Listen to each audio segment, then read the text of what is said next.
Hello everyone, my name's Tom and I'm the GM for Wrath of the Black Prince, a role-playing game set in the Realms of Terrinoth, using Fantasy Flight's Genesys role-playing system.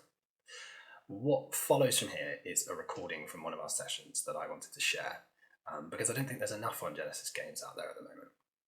We recently attended the UK Games Expo, and sadly didn't see as much there on either the stores or organised play for Genesys as I really think the system deserves. It's certainly my favourite system to play, and it's my favourite system to run. And whilst it doesn't fit everyone's style, I think it's really worth considering. Of course, there are other games out there to watch. I really enjoyed watching One Crit Wonder's playthrough of Night on the Town, and the Genesys RPG community has some great stuff out too. This will hopefully just be our humble contribution to a game and a system that we love. I'd also really like to share my players with the world, because I think they're really good players, and they will be embarrassed by me saying that. So, before we begin, I just wanted to make a quick note of RPG Sessions game table, which you'll see in the recording. It's a fantastic resource for anyone running a Genesys game online. I also want to warn anyone watching that I am a complete amateur when it comes to recording, and it really shows. In this session, my microphone's audio quality is not great. I apologise for this. I know what went wrong, but I thought I'd still publish this recording anyway. There's a few moments as well where the game table lags behind on the recording. I'm going to try and fix this on the next recording, so it's not a problem. I'm sorry about that. So I really wish I'd started these recordings at the beginning of the campaign that I'm running, which is called Wrath of the Black Prince, and is set in Terrinoth. But unfortunately, you are joining us during session 8. Before I run the recording, I thought I'd just go through a quick catch-up for anyone joining in now. So in our setting, which is Terrinoth, a band of 4 heroes have come together to investigate the reports of gathering darkness. The mysterious Blood Guard Order of Knights appear to be moving against Terrinoth, and in an effort to discern their plans, these heroes have set off to gather the 6 umbral blades of the Blood Guard. Fortunately, they already have 2 in their possession. Once reunited, legend holds they will point the way to the Blood Guard tomb, where a codex will lay bare their schemes. As these umbral blades are known to corrupt those they come into contact with, including a former ally of the group, the heroes are keen to keep them out of the wrong hands. Thus, they are on their way to the Mistlands, seeking the first of 4 blades to complete the set of 6. But they've been waylaid in the free city of Nerrickall by an ally of the Blood Guard. Their only route of egress now is through the city's sewers, where they've stumbled into peril as one member of the party fell down a tunnel into a deeper part of the sewer, injuring himself in the process. The heroes of our story are as follows. Marshal Chain Harkins, a common-born man raised to knighthood along his childhood friend Siegfried Kruger. Years later, corrupted by an umbral blade, that old friend and ally turned on Chain and the others, wounding their friend Remy of Riverwatch. Now, Chain seeks to undo the evil his old friend has done, and mayhaps hopes that he can yet turn him back from the darkness. Next is Hannah, sister of the Storm.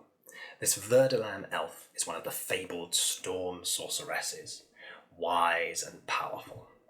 She has come to Terrinoth seeking a dream walker, but learning of this dark plot has no choice but to aid her friends in unravelling it. She, like the others, was a close friend to Remy, whose injury has hurt her deeply. Next is Luther, a half-orc, half-Sinkharan apothecary who speaks with the spirits and has dabbled in blood magic. Like a brother to Remy, he was hurt deeply by her injury at the hands of Siegfried Kruger, and he used a blood sacrifice to save her life. It's unclear how far Luther might go to save his friends, but armed with a dark codex, he seeks a ritual to restore her health.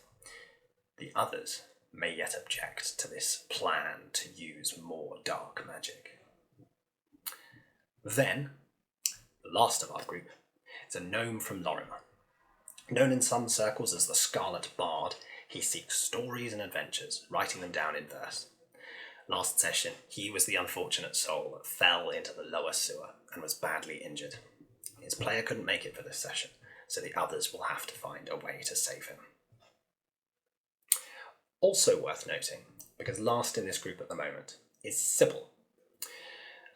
She's a young adult who Hannah believes is the dreamwalker that she seeks. They met her back in Arkout, and the group have decided to bring her along, concerned that otherwise she may be exposed to dark influences, and they want to keep her out of harm. So there you have it. Thus, our story resumes with Chapter 3, The Land of Steel.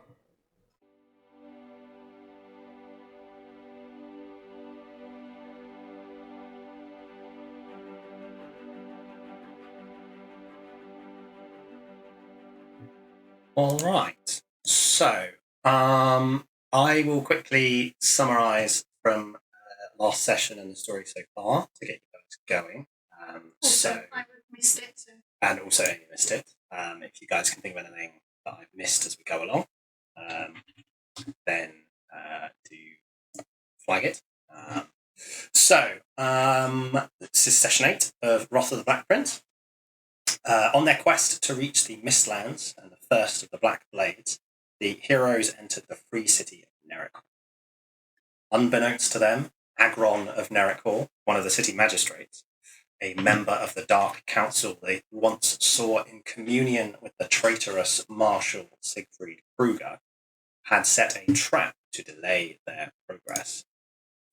Unable to leave the city by the gates, with the guidance of Kelos revealing that they could not wait to be liberated, a desperate plan was devised to leave the city through their foreboding catacombs. Reaching the catacombs through the city sewers late at night proved to be challenging enough, an unseen pipe opening causing Ben to fall some distance into the lower sewers. Now the heroes all find themselves in peril as a flash storm floods rainwaters into the sewers, threatening to wash them all away. Anything to add? No, we're all good? Lovely. Okay, so just before we start, Amy, can I get you to roll a D100? Sure.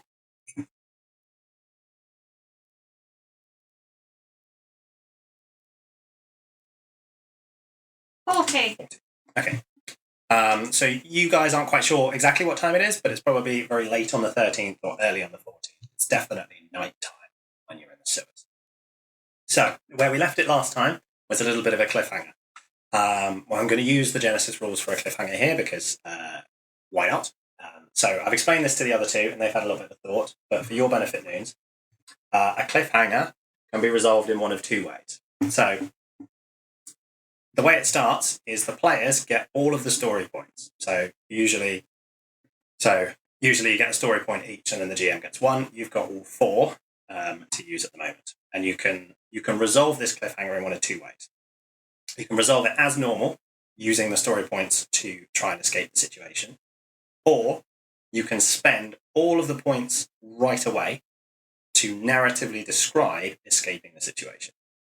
You describe the actions of your characters, the reactions, and whether they're successful or not, and how successful they are, all of that stuff. I have to approve the event, but I'm only going to change things to preserve the story or the plot. Okay? There's a third option, but it doesn't apply here because none of you are unconscious. So what do you guys want to do? How do you want to get out of this situation? So I've said that I've got a couple of ideas of things that could happen, but it doesn't matter whether that happens and we just describe it or not. But my only thing is that I would feel really bad, like gambling with Ven's life, seeing as DBH isn't here. I get what you mean. I agree. Can you hear me? Can you hear me? Yeah. Well, Yeah, we can hear you. fantastic. Brilliant. I agree. I think, so are you thinking then use the story points, all of them, to describe narratively what we do? Yeah, I think that's what I'm erring towards, just because I'd feel really guilty if, like, we played it out and then, like, Ben died and he's not even here. Like... Yep. That makes sense to me. That makes sense. If Ben was here, I'd be like, oh, let's just keep him and improv and do our thing. But no, let's use the story points and get him out of there. Yeah. Okay. Is only this one event we can solve, or are we solving the entire thing? That would come in handy, wouldn't it? Yeah. No, it's just the cliffhanger peril that you were in. Not quite a literal cliffhanger, but so it can get you as far as getting out of the scenario that you're in to some relative safety. So it's really up to you what happens. So I was thinking, because Ben and Luther are down the bottom of a 10-foot pipe at the moment, aren't they? Yeah. You don't quite know how far down they are, but it's certainly a sizable drop into like the lower sewers. Mm-hmm. Ben is currently submerged, and Luther hasn't been able to find him under the water either. He's not popped back up. The rest of you are at the top of the pipe, on the edge, but this flash storm is flooding lots of rainwater into the sewers, and a surge seems to be on its way, which might wash you all down this pipe if you're not careful. That's the situation. So my idea, and feel free anyone to chip in or change my idea or whatever, because I don't mind, but it's just the idea I've got, is that Hannah would create like a ball of light which she would send down to the lower part of the sewers, so that Luther would be able to find Ven and stop him from drowning. That's first off. And then secondly, she would create like a large gust of wind to use as a bit of a barrier against the water, so that we'd be able to kind of like travel out of the sewers without getting washed away. That's kind of what I'm thinking. I have a small thing to add to that, just to make it more epic. All fantastic. But as Hannah creates that wind to sort of push the water back as it's sort of like crashing against us, Shane will sort of read from the scriptures of Kelos and try and do like a parting the water sort of thing, like a divine smite, to send it back through the pipe, basically, to split the water. I like that. Very cool. I like that. As the light comes down from Hannah's magic, Luther's going to scoop up, then swim over to the side, shake off, and then wait for the other two to come down. Whilst, if he needs to, performing a bit of recovery on Ben, so he doesn't, any of the stone in his body is flushed out as well. When Luther sort of takes Ben out of the water, Ben's a little limp. Okay, he doesn't sort of gasp for air as he pops out. So Luther does think some first aid is definitely going to need to be done, and we'll resolve that after the immediate situation is dealt with. So how are Hannah and Chain and Sybil rejoining Ben and Luther? Do we have to go into the lower part of the sewers with them, or do they need to come out? They have to come out, but you are trying to go down. That is where you're trying to go. Because you're trying to get to the catacombs, if you remember. So we need to go down, but presumably we don't want to fall down the 10-foot pipe, or however big foot pipe. Sorry, I keep saying 10 foot. I don't know it's 10 foot. You just believe it's 10 foot. Okay, we don't want to fall down the big pipe, essentially, do we? Does anyone have any rope? Oh, we asked this. Oh, I have rope. I've got rope. You can't see it. Can what? You can see how long it is. You can see how big it is now because you sent light down there. So you know how many feet it is. Yeah. Is it in fact a 10-foot pipe? Maybe. Maybe. I think it's slightly further than 10 feet. I guess we find like a big pipe, and I ask like Chain to help me tie the rope to like a something at the top, and then we use that rope to climb down. Okay. To where Ben and Luther are, and then we keep going. And then sludge through the water to this. So Luther's probably dragged Ben up onto one of the gantries in the sewer, so it's slightly up. With the downfall, it does look like the water level is slowly rising, so you might not be able to stay here forever, or this might not stay as sort of solid ground at the moment, especially with Ben being unconscious and having to lie down.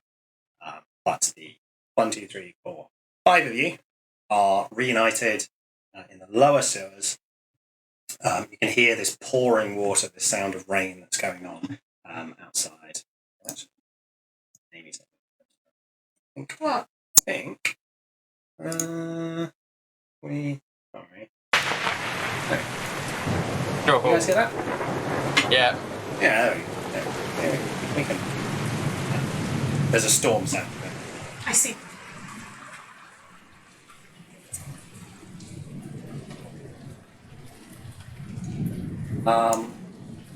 Okay, yeah. So that's going on. You've got all this pouring water.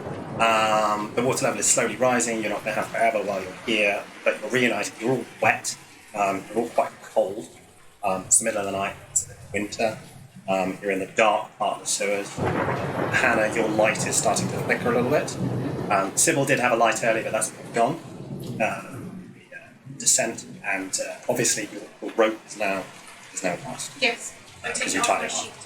Yes, you don't have it. And then someone please spend all of your story points. I can do it. 5 story points. Hardly knew you.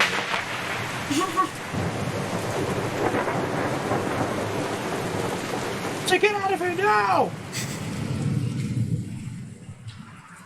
So, Luther, Ven is unconscious, and it doesn't look like he's breathing at the moment.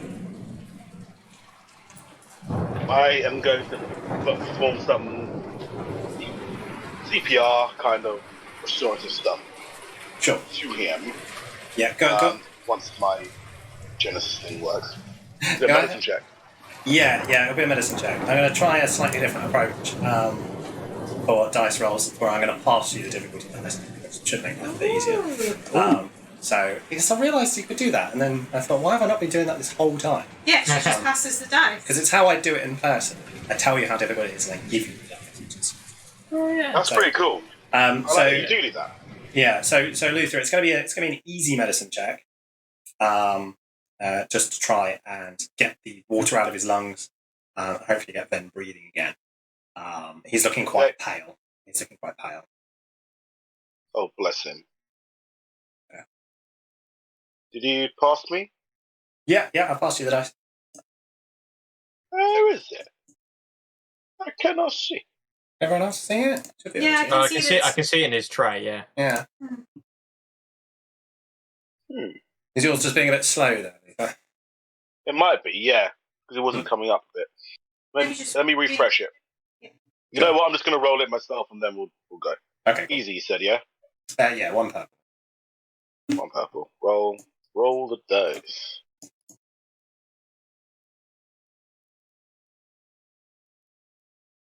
It's been really slow. Why are you not rolling for me? Have you refreshed it yet? I think you might have to. Seems like I'm going to refresh it again. Yeah. Just go ahead and refresh it. Sorry, people. This is technical problems as usual. Come on. They do often happen.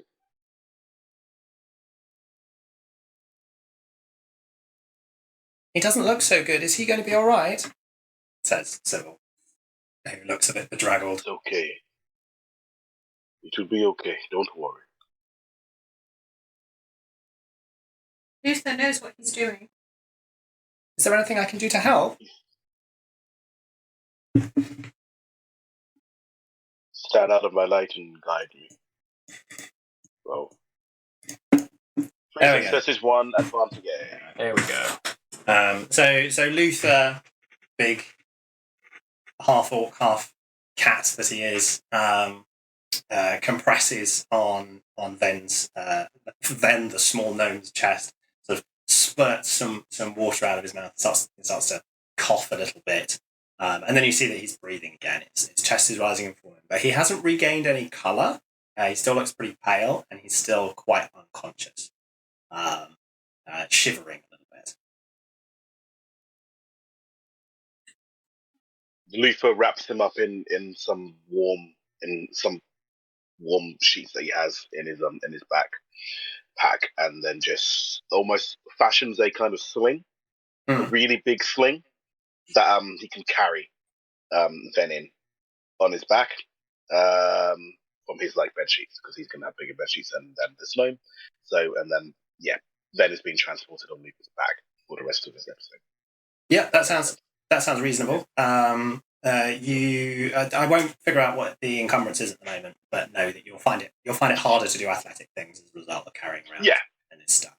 And also just to know, We've never done athletic things. and also just to know, all of your stuff is wet, so you've had to wrap him up in wet sheets because all of you are drenched. There's nothing on you that's dry. Nothing I've got is dry at all. Nothing is dry. We'll find a way to try it off later. We should try to get out of here quickly so that we can get somewhere warm and dry. Yeah, absolutely. With that, Chain, whilst they've been sort of trying to bring Ben back to consciousness, Chain would have been looking for an obvious way out of this cavern. Okay. Yeah. I don't need a check for that. Scouting up ahead. So obviously you were in this sort of large pit from the descending pipe above, and looking around you can see that there's other pipes leading into this sort of cistern, so to speak, which is rapidly filling up with rainwater from above. The single route leading out sort of extends on for a bit, and Chain finds maybe about 5 minutes down the single passageway. Or actually, has he got any light with it? Oh, I've got my flickering light, is there? Yeah, but I'm assuming that's being used for Luther, who's currently doing stuff there. Unless his sword is still glowing from the smite earlier, then no. You could ask Sybil, see if she can produce any more light out. Sure. If possible, maybe if Sybil can, to sort of like get her out of Luther's way, he might sort of ask her to come with him to see, like, let's just check down here, sort of thing, and then ask her to send some light. Sybil seems quite concerned for Ven, so she is a little bit getting in the way. When Chain gets her attention, she says, "Yes, I'll help if I can." She's quite nervous in his presence, but agrees to go along and follow him. And when he needs some light, she again produces this sort of small candle of flame that just sort of hovers above her hand, which sheds enough light that they can at least see where they're going. Doesn't dispel all the darkness. To be fair, Hannah's isn't either, but it's enough for them to see the way. And so, about 5 minutes down the passageway, Chain finds a small archway on the right hand side with a few steps leading down through a crumbly bit of rock into what looks like a dry passageway with rough walls that looks quite different to the sewer, much older, certainly.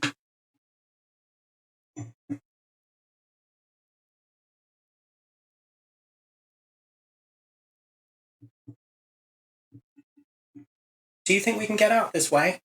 I think this is the best hope we've got. Let's go back and tell the others. All right. And they sort of like quickly jog back. Hopefully at this point, Luther has got Ven sort of slung over his shoulder or back or whatever he was doing. Yeah. And then Chain relays where the pathway is.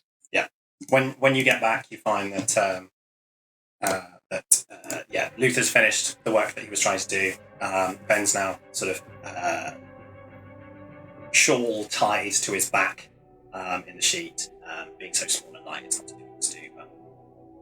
But the cold is certainly starting to bite as you set off down the sewer pipe and into the catacombs. So because the cold is really starting to bite for everyone, I'm going to need everyone to make a resilience check for me. Okay. I think this is going to be so it's a late at night midwinter resilience check. So I'm going to say 2 purple dice. That's an average check. Since you're all making it, I won't pass you. And And then because you're all absolutely drenched, I think 2 setbacks. Sybil will have to make this as well, and I also roll 1. But you'll probably get an upgrade.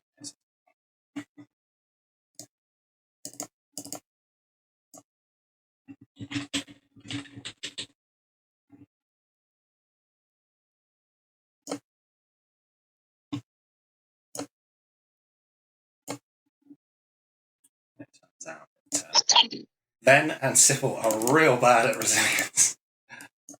Yeah. Wow. 5. Oh no. Oh wow! Yeah, Oh that's wow! Well, he's gone into shock, so. I mean, Yeah, he's definitely not in a good shape. So I'll work these up from bottom to top. So Hannah, you got 1 success and 1 advantage. Okay, in spite of the bitter cold and you feeling very damp, you steel yourself and push on. Chains in the same boat there. Both of you potentially driven by your conviction to just keep going and get everyone else out. There's time to be cold later. absolutely. Here we go. Here, Sybil. You all notice that Sybil's having a pretty tough time of it. She ended up getting probably completely submerged in the drop, and shivers with her arms around herself. She sort of patters along.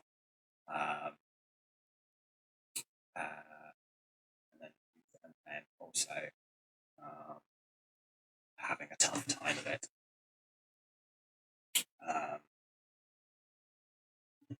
Okay, let's go. Then a strain, strain, and then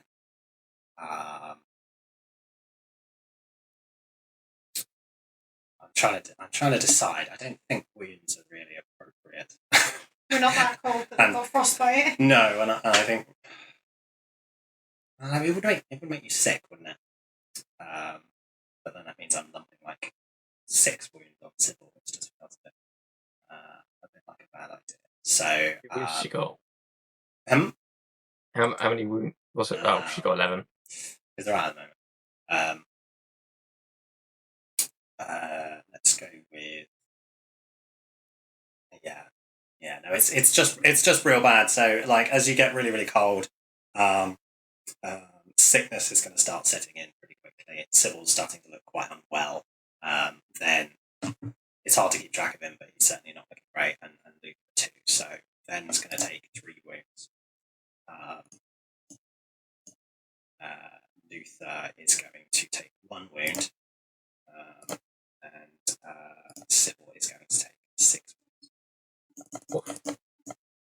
That's the cold wound sets in. So I think I have to roll a crit on Van. Poor Van. But I won't. So he's got his own stuff going on. So, you have escaped from Nerekpool's sewers and into the city's catacombs. The construction here is clearly older than that of the sewers, and streams of filth are now replaced with narrow tunnels and crumbling flagstones. There is absolutely no natural light down here beneath the earth, although you occasionally notice an old sconce where a torch must once have been kept. It's a bit of a maze up ahead, so I'm going to have some idea of who's going first and how you are navigating this maze of dark tunnels. Hannah has conjured a little light. Sybil is just about managing to keep up her light, but it's looking quite dim.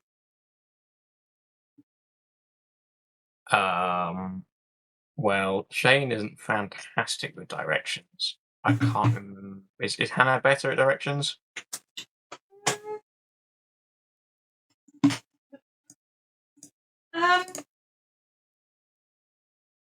Maybe. She might be, I don't know. I think maybe we're both at the front and with like Luther carrying Van behind us and then Sybil in the middle, maybe? Makes logical sense, yeah. I don't know how wide the tunnel is, but would that be okay? It's wide enough for 2 abreast. Yeah. If you need. So I presume like we're working together, being like trying to like if we get to a junction, we're trying to see if we can feel a breeze or see any sunlight or anything like that. Mm-hmm. Do you Yep. remember? Lufus says, I think Ven said something about looking for diagrams on the walls. We are looking, I think, to avoid arrows, but go towards crosses. Is anyone recalling this? No? Does Hannah Jane, remember? you- I wasn't there. So. Does Jane Yeah. remember? I mean, I certainly don't, but he might have, depending on when Vin said that.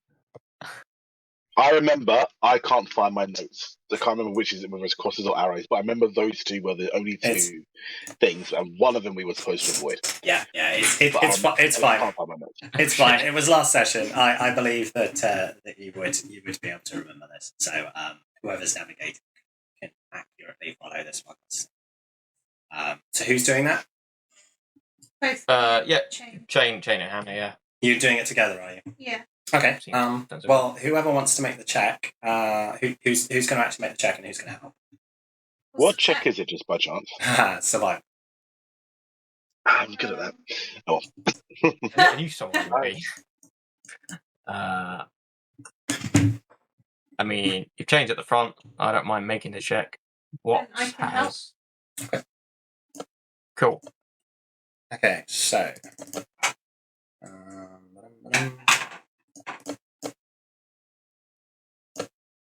That is the difficulty of the check. I've passed you. Okay. Oh, God. But when you add them to your pool, you can remove one difficulty because you're following the signs. Nice. And you can remove one of the setbacks because you've got some light. The other two are for the rest of the darkness. What do you have to add to survival, Hannah? I've got one yellow. That works for me.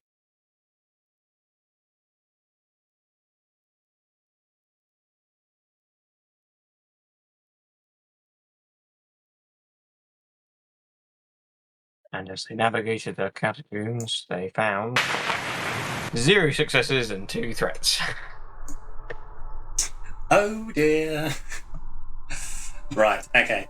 So unfortunately you get a little turned around in the catacombs. You start to realise that you're seeing the same signs over and over again. Whether you're missing a sign in the darkness, with a failure on one of those setbacks, that might well be what it is, that you're missing one of the signs in the darkness. You end up getting yourselves turned around. You get a bit lost, and time marches on. You're unsure how much time has passed now. You're so far underground that sunlight is completely gone. Everyone's feeling a bit fatigued. The cold and wet from earlier, you're all slowly starting to dry, but those who failed their resilience checks earlier, now it's really starting to set in. Sybil's looking quite unwell. She's still shivering, despite the fact that she's not wet anymore, and looking a bit pale. Ben, he's hard to keep an eye on, but he's certainly very, very quiet. Eventually, you enter into a large, old, crumbling hall as you're trying to find the correct route out. Chain and Hannah. There's 4 pillars that were holding up the roof of what was potentially once a grand hall with lots of loose flagstones underfoot. The light that Hannah's carrying casts long shadows out into the corners of this room. And just as you're starting to get a bit frustrated about which way to go, you hear a sound in the darkness, like a scratching and a scrabbling, and then breathing. Before suddenly 3 figures step out of the. Has Noon's disconnected? He's died, yeah. Oh dear. Okay. I will pause for a second. Oh no. I will pause for a second. Hey, he's back. Pudding. You still with us, Noons? Yeah, I'm with you. I'm going to turn the video off just because I keep lagging behind you guys. Okay, It's weird. that's fine. Fine. Sorry. No problem. So you hear this breathing in the darkness, and then out of the darkness suddenly come these three humanoid shapes rushing towards you. So I'm going to need everyone to make a vigilance check for initiative. Start initiative. And off you go. Ben won't because he's unconscious.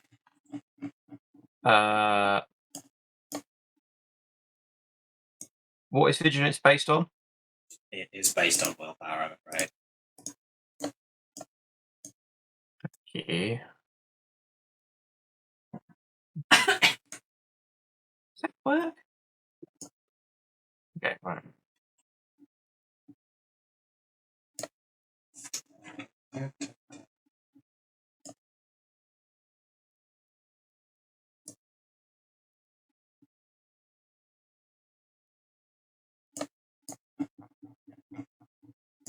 This is all going very well for you, isn't it?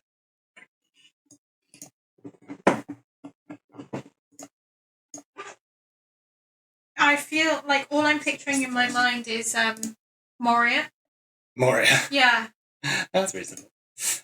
It's certainly got a bit of a Moria feel to it. Yeah.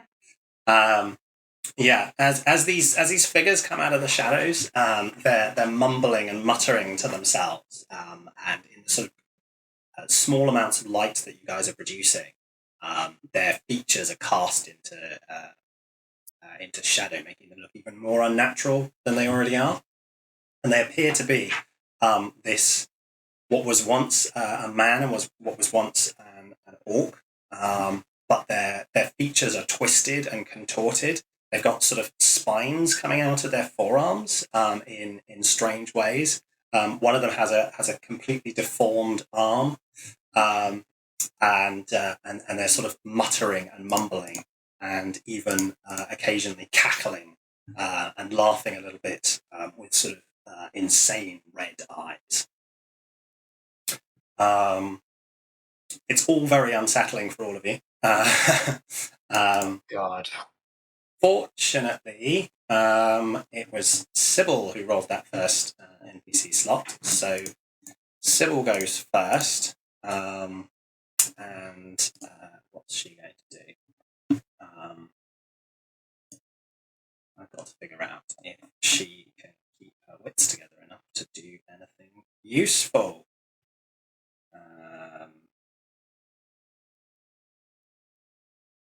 Yeah, okay. So closing her hand around something quite tightly, she sees this coming, extends her, so she's got her hand closed really tightly around something in her right hand. She extends her left hand before her, and a really fast, panicky, trembly voice that says, "Spirit of Flames, protect us!" And casts a spell.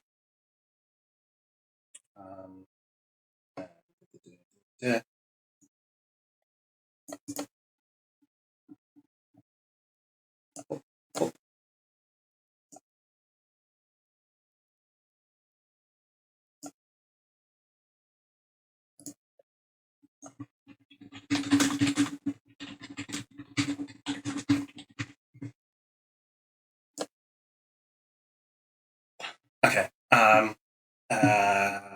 Who was at the front? It was Chain and Hannah, wasn't it? Mm-hmm. Okay.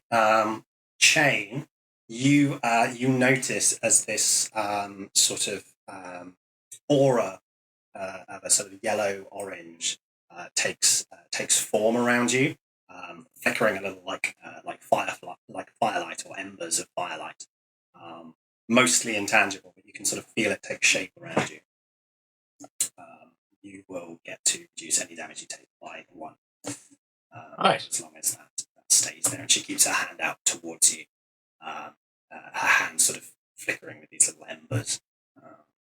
Okay. First player to go. It can be any player at all. Your opponents, the changed creatures, are probably, because they managed to get quite close to you, they're probably about short range ahead of you in this hall. What I'm visualizing is we've got Chain and Hannah net side by side at the front. We've got probably Sybil just behind you guys, and then Luther at the back with Ven on his back. Does that sound about right? Mm-hmm. Yeah, perfect. Who'd like to go first? Well, we all know what Shane is going to do, so if anyone wants to do that before he does his thing, go ahead. I think Hannah will go, if that's okay. And she's going to also cast a spell, and she kind of starts moving her hand around like this, and wants to create like a blizzard around the three of them. Did you say? There's two. Around the two monstrous type people in front of her, creating like shards of ice within the blizzard. Okay. To attack them. Very nice. Right, so it's blizzard. Are they at medium range? They're at short range. Does that make it one easier? That does make it one easier. Yeah. And it has blast 2 and ice. Okay. Do you remember what they do? Blast 2. I mean, I know what they do. So Blast means that if you activate blast, any character engaged with the original target suffers a hit, dealing damage equal to the blast quality rating, plus damage equal to the successes. I can't remember what ice does. ice is in snare. Oh, in snare. No, I know what the abilities do. I was asking if you did. So if you didn't, I would tell you. And then in snare, it takes away their free maneuver. Yes, takes away their maneuver. It takes away their maneuver. Mm-hmm. Does it target both of them? The ensnare? No, the spell. No, I target one of them and then try to blast with them. So the other is not engaged with them. You could add multiple targets if you'd like to. How difficult is that going to... I've not got the magic thing. What's the magic thing? Sorry, guys, I'm being so slow. Genesys magic generator. What? It's fine. Genesys magic generator.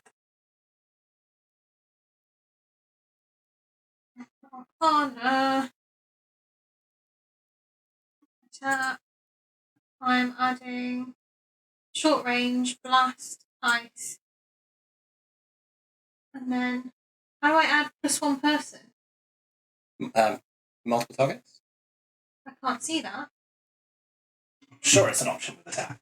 I've completely forgotten how this game works. Blast, deadly, fire, ice, impact, lightning, manipulative, destructive, empowered, poisoner. Oh yeah, the only way to get it to do another one is lightning.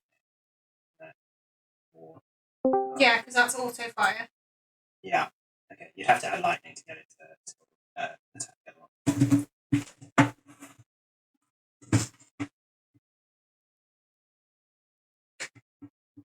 Why don't you just attack one?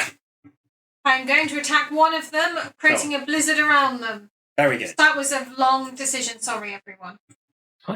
Which one are you attacking? I'll attack the man with the spines on his arms. A man. Cool. We got a changed man and a changed orc. And then she will also say this dark magic here, as they have changed their bodies. Yeah. Are you ready to roll the check? Yeah. Okay, could you add 1 setback to the check? And I am going to raise the stakes. So could you increase the difficulty? So the setback is as you reach out towards the turning to pull on the energy of it, you feel a sort of an essence, a remnant of darkness here in the catacombs of Nericor. And I'm exacerbating that by spending the story point. Okay, there's dark energy here. The power of the Infernal has once been very strong here. The echoes of that is affecting your spell work. Can she feel that as well? Yeah, you can feel all that. It feels horrible. It's part of why it's stopping you from really sort of you don't want to reach out and grasp the turning because it feels a little darker here. If that makes sense. Yeah. Ha ha ha ha ha ha. Excellent. Okay, should we do damage first? Yeah. So what's the damage of that? It's going to be 2 plus... 2 plus 8. 2 plus 8. So 10. 10. Okay. With your threat, okay, it's up to you whether you take 2 extra strain or a wound for overextending yourself. Yeah. Okay. And then the triumph. How do you want to spend that? How can you spend triumphs in magic again? Kind of the same way that you can do with anything else. A triumph on a magic spell is the only way you can crit. If you haven't added deadly, which is whatever it is. But also any other way that you can think of. Same as with any check. I know the other person wasn't engaged, so the blast won't reach them. But could I say that the blizzard kind of is hitting out, and it's the ice triggers on the other person with my triumph, so both of them are kind of trapped in ice. I think in order to trigger ensnared, you would need 2 advantages. Oh. So but you could use the triumph to ensnare the first one. Okay, I'll use a triumph to ensnare the first one. Okay, excellent. Yeah. So as the blizzard sort of condenses in around the changed man, it's so cold anyway that ice starts to sort of freeze up its legs. It starts to move a little slower. His laughing sort of slows slightly. He hasn't stopped moving, but he's now just moving very slowly towards you. He had adversary 1, so that check was going to have a red anyway. So unfortunately, I'm going to take the story point back. But aside from that, we'll keep going. So who would like to go next? Chain's going to run in and slash the orc. Excellent. Standard chain. Off you go. If you use the believe weapons I've built tab. it. Yeah, I believe I've built it. Is there anything else you need to add to it? It's saying it's 2 purples and an upgrade, it's saying. Yeah, that's right. So 2 bubbles for a melee attack in, and then it's got adversary 1. So yeah, upgraded ones. Chain slash. Nice. Very nice. Okay, so that was the orc, yeah? Yeah. So that's 10 damage. As his blade cuts home on the changed orc. How do you want to spend your advantages? Okay. 3 advantages. Let's say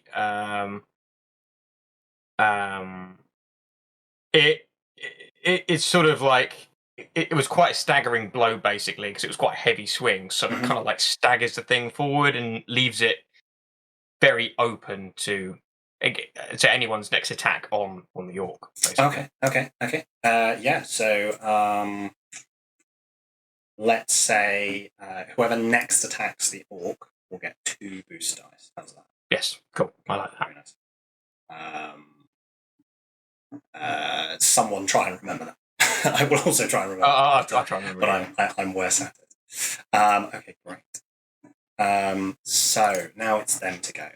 So the changed man has been ensnared for a turn. So he can't move. Instead, so he's still at short range to everyone. Instead, he just starts to cackle, looking at his own hands, his own sort of warped and transformed hands. He just sort of starts to giggle, yeah, and then laughs louder and louder until it's this sort of hideous, ear-piercing screech of noise. Everyone who can hear it is going to have to reduce their strain threshold by 3 for as long as they remain in range. Okay? So for as long as you can hear him, your strain threshold is down by 3 as this sound just cuts through everything.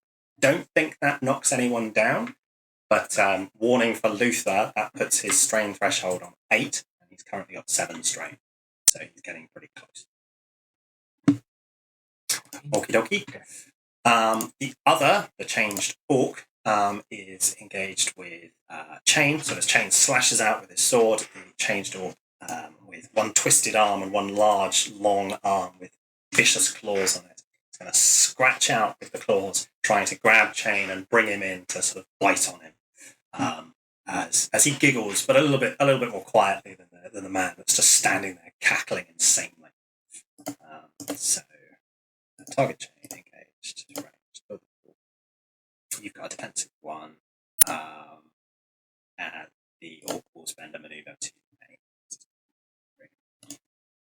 let's see. Oh, crap. bother. Okay, so that's 8 damage. Oh. But no pierce at all. You've got soak of 5, and then I've got +1 from And- what's the extra 6, so that's only 2. Sybil's barrier. So you only take 2 wounds. So he does manage to land a scratch, drawing blood. 2 advantages and a triumph. The 2 advantages are not enough for them to crit, but the triumph is. So does manage to pull him in for a bite. So roll a crit, unfortunately. Oh, lovely. Let's go to. When you roll a crit and you already have a crit, does it automatically add it? Or do you have to do the +10? It will automatically add the +10. So you don't add any plus. Roll a crit. Okay. Okay, not too bad. So effectively you just got an extra perk on your next check. Yep, thank you. With the 2 advantages, it's going to. So the bite that manages to land, it's not on your neck, which is where he's going for, just on your shoulder a little bit. Bit of a stinger, hurts. It's going to make it a little bit harder for you to swing next turn. Just going to add a little bit more to that with the 2 advantages. It's going to give you a setback on the next turn. Okay. So Chain's scuffling with this changed order. Player to go. I think it's just Luther left. So with Ven on Luther's back and Chain engaged with the big orc thing, Luther turns around and kind of almost gets an immediate migraine from the guy cackling. He's going to look down the ground, pick up a rock from the floor, and aim to throw it in the man's mouth. So he stops making the noise. Okay, very cool. Very cool. I like that. Very cool. I like it. Yeah, he's got his gob wide open. So that's totally feasible. Okay. So this is like a cool. What's the roll? What's the roll? This is like a cool shot. I'll explain it really quickly. This is like a cool shot. So it will be ranged, because you're just picking up a rock and lobbing it. So it'll be ranged. It's at short range. So it will be just 1 purple dice to begin with. You are arguably using an improvised weapon, so you will get 1 threat on the check anyway, which you can add just by clicking on the threat. And it's what's called a cooled shot. So if you're making a cooled shot, you have to add 2 setbacks to the check. But if you aim, you can reduce that by 1. And I think if you aim twice, you can reduce it by 2. Now you haven't got any strain left to aim twice, so I wouldn't do that. But you could aim once to make it just 1 black dice. Okay. Brilliant. The last thing to add, though, unfortunately, is he's an adversary. So you need to change that purple into a red or press the increased difficulty button. But I really like the plan. So I'm going to give you a boost because he's got his mouth really wide open. I think he's lending himself as a vulnerable target. Okay? Sorry, that was a lot to add in. Have you got all that? That's all right. So in total, it's my ranged attack with a boost, 1 red, 1 setback, 1 threat. Yes. Yes, absolutely. Okay. Good luck. Brilliant. Me shaking like a Polaroid picture. Shut your mouth. Excellent.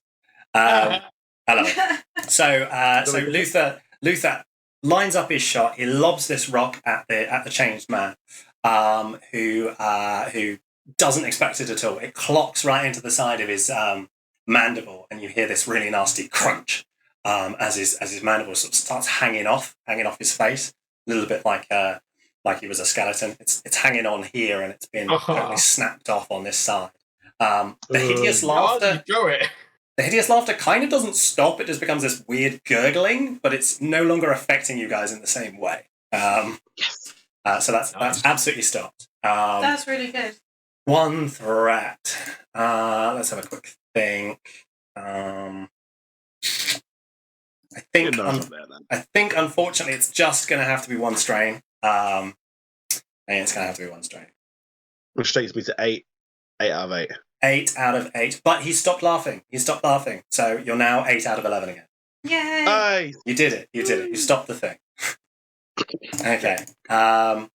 Right. That brings us to the start of round 2. If it's all right with you guys, I need to just top up my drink because I'm running out of breath. So quick.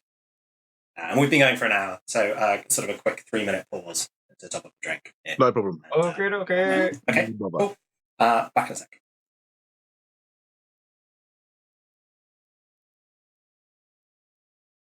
We are back.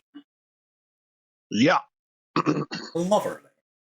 So, round 2, just to catch you guys up again on where we're at.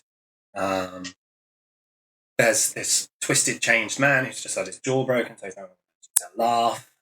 He has been fixed in place at the moment by Hannah's frost spell. Lizard spell.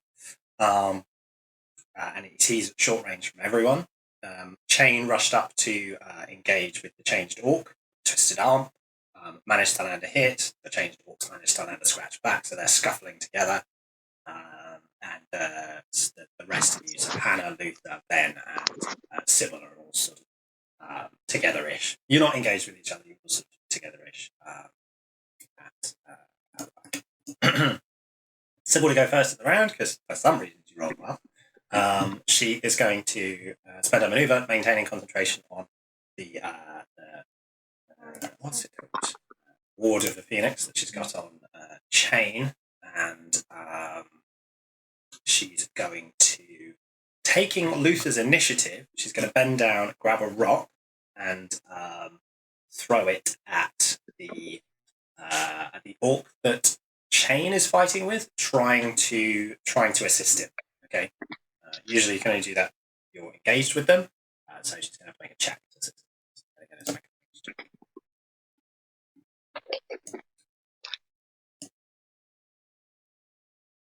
It's quite dark.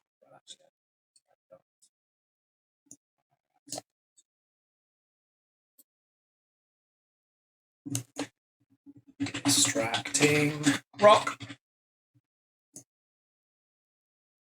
Okay. So she successfully manages to distract the changed orc by clocking him in the side of the head with a well-thrown rock. So Chain, you'll get a boost on your next check. Nice. To attack them, and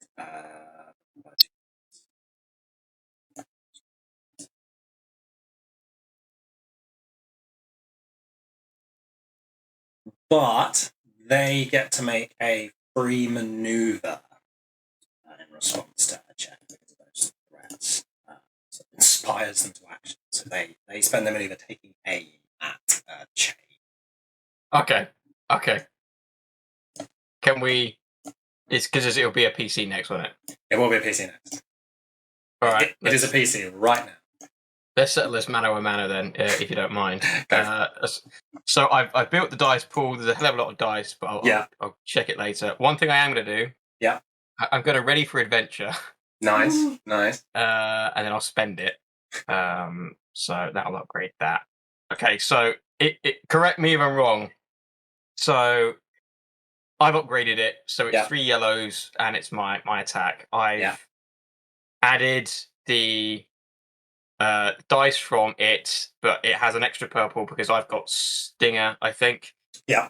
I've got the setback, but I've also got the extra 2 boosts because of last the next turn. person who attacked it had a boost, and then Sybil's giving me a boost. And Sybil's giving you a boost. Oh yeah. Right. That's a lot of boost. Before you roll, I am going to spend one of the GM story points. Okay. I really want this to work. Yeah. Sorry, it's just far too epic not to do that. Okay, you've updated it too, so I'll change it too. Oh God! Right, here we go. Justice of the Senator. Oh. That's so unfortunate. With all those blank dice. All those blank dice. Oh dear. Tragic. Despite best efforts, Chain swings out, but the orc gains a sort of surge of strength, uses its withered arm with lots of extra spines on it, sort of brings it up, manages to catch Chain's strike and just sort of glances off this hulking, twisted orc's figure. You do get one advantage.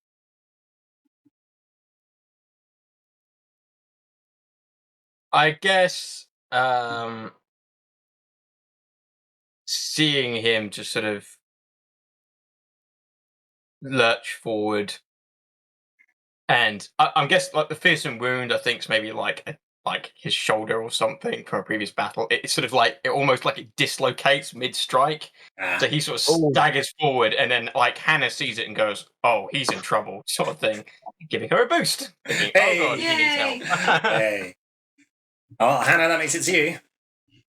So Hannah does another thing with her hands, and a crack appears through the air in the ceiling of the cavern, and a bolt of lightning shoots down towards the creature, human-esque creature that Chain was attacking in an attempt to help Chain.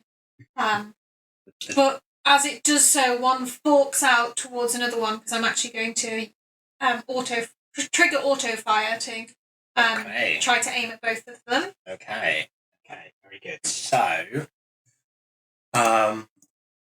put your pool together based on what you know. It's my signature spell. Yeah. So the difficulty is 1. It's easy, but then I add 1 to it for the auto fire for 2 people. Yes. Do you not have to add for lightning? So to construct the spell, you have to add lightning to it. Does that cost 1? Yeah, but that's gone because of the signature spell. That's gone because of the signature spell. And then, yes, you do have to add an extra purple if you're going to activate auto fire. Yeah. So it's 2 purples. So it's 2 purples at short range. Because I'm triggering auto fire, the initial target is the one that's the hardest to hit. Okay. Are they the same? No, because Chain is engaged with the orc, you'll have to upgrade it for them being engaged. Mm-hmm. And also it has adversary, so there's another upgrade. So it's 2 reds.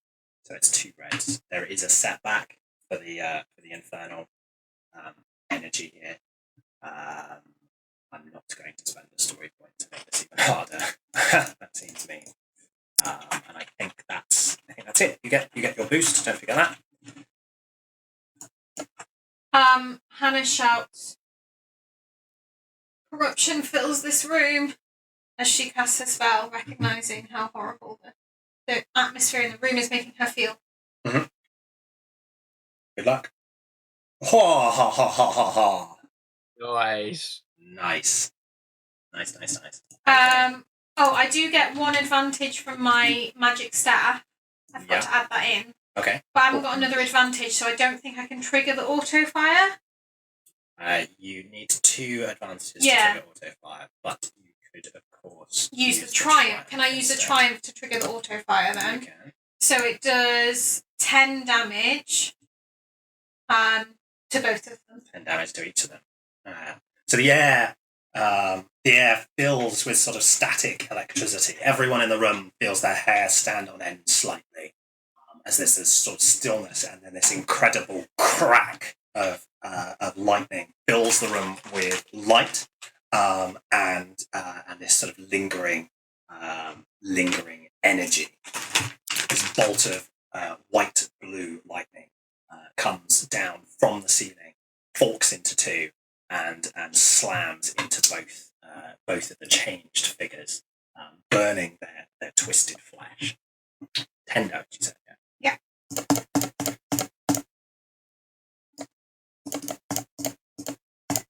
Both of them are left sort of reeling, looking scarred and scorched by this incredible crack of lightning. 2 strain for the spell. Oh, yeah. Is, however, to go.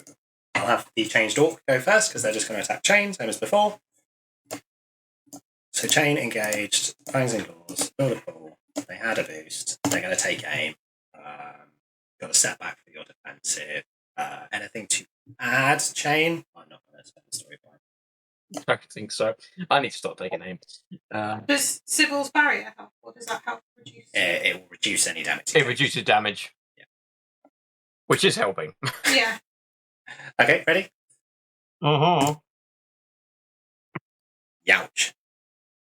Oh, lovely. Youchy. Okay, so that's 10 damage from it reaching out again with its claw. Hang on a minute. 10. Oh, Jesus. 10. So that's -6. So 4. Whoa. We are getting to the verge, guys. Oh no. Yeah. And that's with Sybil's shield, yeah. Yep. Yeah, okay. 2 advantages. Again, not enough to crit. You'll be very glad to hear. What should we do with 2 advantages? Let's go with adds a setback to your next check. Okay, having this changed orc right on top of you, big figure. The claw keeps managing to sort of catch onto bits of your arm or bits of your flesh, really putting Chain in an unfortunate position for counterattack. So setback on the next check. Okay, the changed man can finally move again. It was Chain and Hannah at the front. Nobody stepped forward, so the changed man is going to maneuver to engage with Hannah, lumbering forward. Still gurgling, no longer able to cackle hideously, thanks to Luther's rock, and is going to try and scratch and bite at Hannah. Anything to add, Amy? I don't think so. Hannah. Let's just double check. She's got 1 range and 1 melee defense. Yeah, I've got 1 setback on the check. Yeah. Okay, can I attack?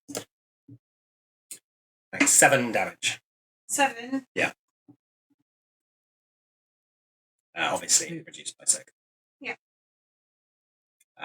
Right. Also 2 advantages. Same as with Chain. Okay, the changed man is managing to get right on top of Hannah, really putting her on the back foot, making it difficult for her to counterattack.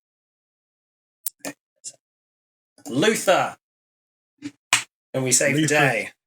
Luther's going to look around and seeing how his allies are a little bit, in trouble, and he's just going to look up, breathe in, unleash his hand, and let out a mighty bang roar as he channels Fury of the Spirits. Nice, very nice. Which one of them looks the stronger? Actually, well, no. Chain looks like he's in trouble, so I'm going to unleash Fury of Spirits towards the orc. Towards the orc. Okay, very good. Yeah. You've got the spell's difficulty, yeah? Yep. Yeah, put that in. The changed orc has adversary, so click the negative upgrade button. Yep. The sort of infernal influence that's affecting Hannah's spellcasting doesn't affect you calling on the spirits here. Okay, so you don't have the setback. Thank you. So long as you're not using any blood sacrifice. I'm not at the moment, no. Go. Yeah, it's good to know.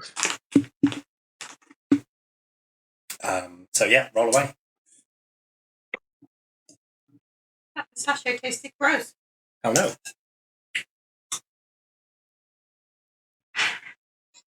Whee! Nice. 2 successes, 2 threats. Have you got the damage for the spell written down? I do. It is I just had it.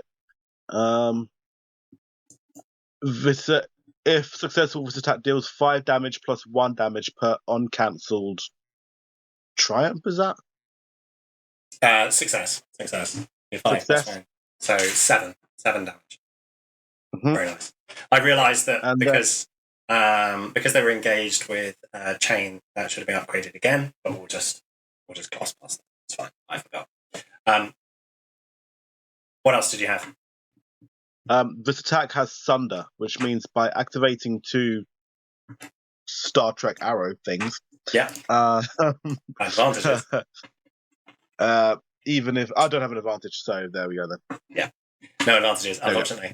So 7 damage, lovely, on the changed orc. So, okay. So this roar from Luther carries with it sort of a bestial animal undertow.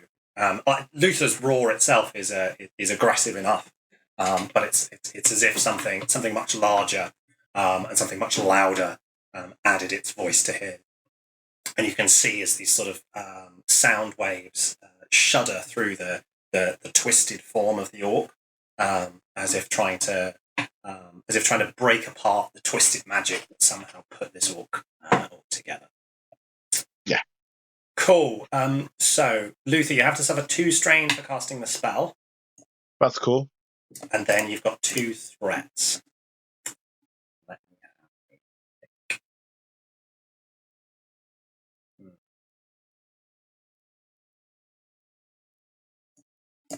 Okay. You've got your magic scepter on you, haven't you?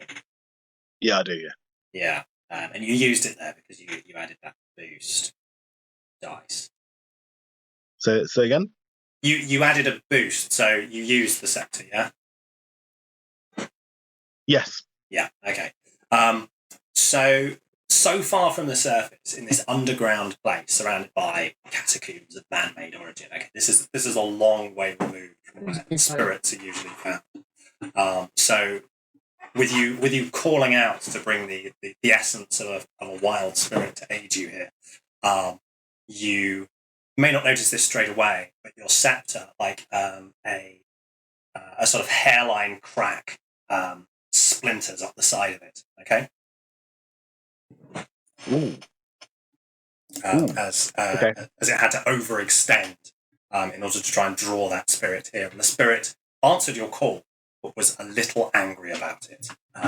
Sure. The power sort of reverberating back because of this crack up your scepter. So the scepter has been damaged 1 step, okay? Which means, unfortunately, until it's repaired, you add a setback to every check you make using it. Shit. Okay. Nice. Okay. Nice. You should be able to note that down somewhere. I'll figure it out. I might edit. Cool. Right, round 3. We're still alive. Good. Oh, we've lost Dan. Oh no. Right. Don't really have very much to clarify on this one. The changed man is slashing at Hannah. The changed orc is slashing at Chain, and it's all looking a little hairy. Sybil is going to. She's going to try and cast Ward of the Phoenix again. So she's going to step up behind Hannah this time, put a hand on Hannah, and try and cast Ward of the Phoenix. She's going to add an additional.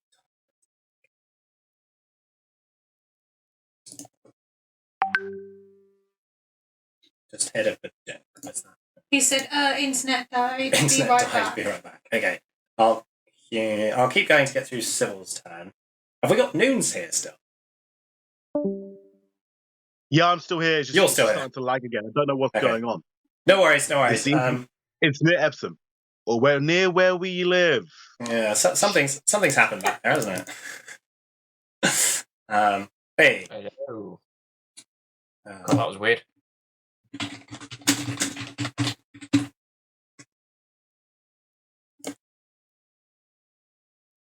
Okay. Sybil has stepped up behind Hannah, sort of put a hand close to Hannah's back, and that sort of ember light has appeared again. She has moved her shield now from Chain to Hannah. Okay. She's trying to protect her. She was trying to, so she had her other hand out towards Chain as well. And judging by the expression on her face, she was trying to put her shield on both of you. But the shield on Chain flickers and dies. And only the one around Hannah takes hold. Okay. Okay, cool. It's a player to go, any player to go. Chain, do you want to go? Yeah, just give me a second.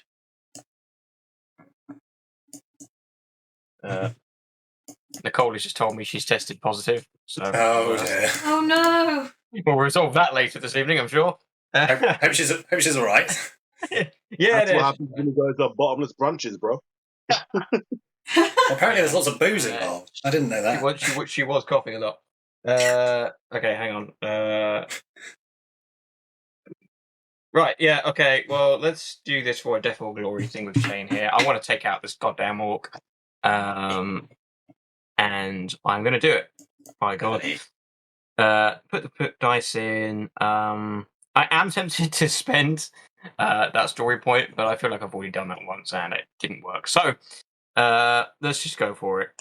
You can if you want, it's not a problem. Yeah, we don't care. Oh, go on. Since you're all so kind. Oop. Right.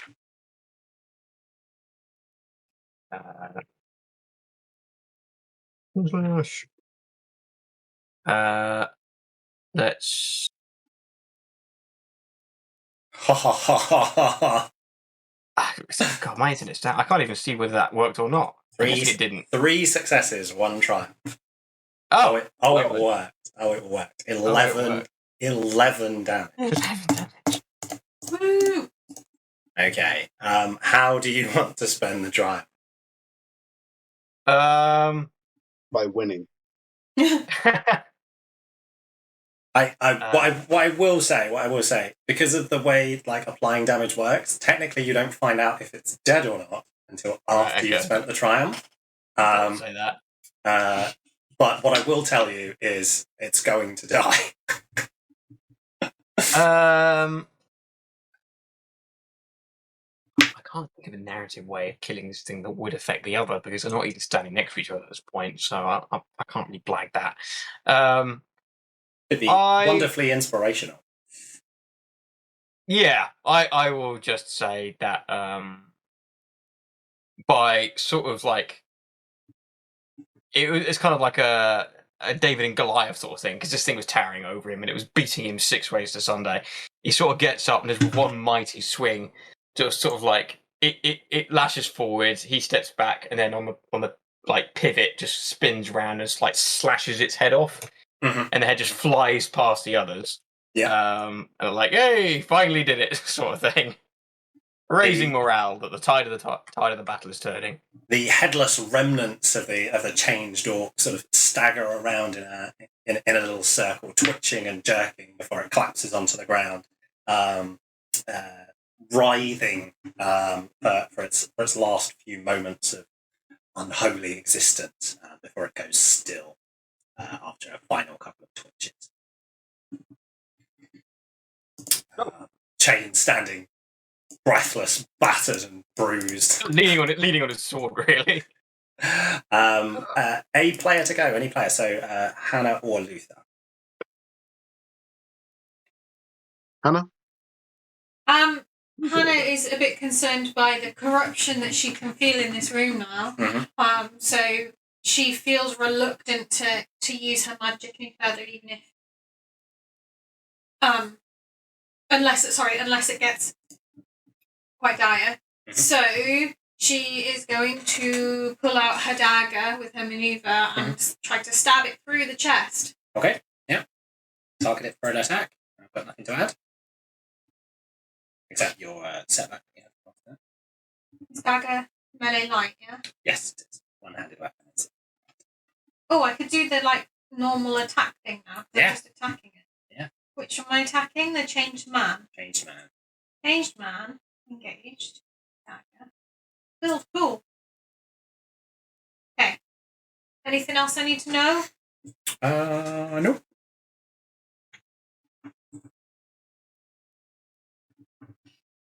Seven damage. Yeah. Hannah's blade digs into the changed man's chest, drawing some unpleasant looking black blood. But he's still moving. He's covered in wounds, but the changed man with his broken jaw is still going, still trying to slash and scratch and bite at Hannah in return in this sort of frenzied assault. What about the 2 threats? 2 threats. That's a good question. Yeah,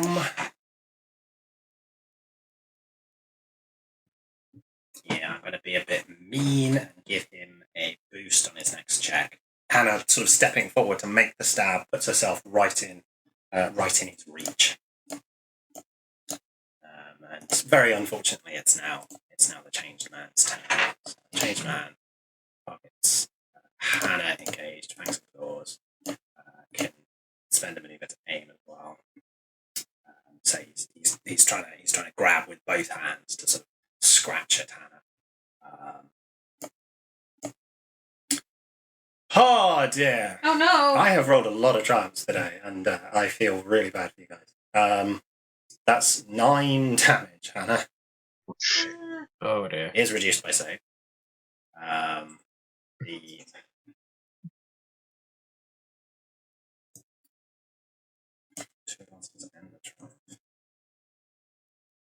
That puts me on 11. 11 of 11. Oh dear. Well, at least you're still up. Yeah. The 2 advantages, as ever with these guys, okay, like as they get more on top of you, it makes it harder for you to fight back. Mm-hmm. So it's going to be a setback there. And the triumph will be a crit, I'm afraid.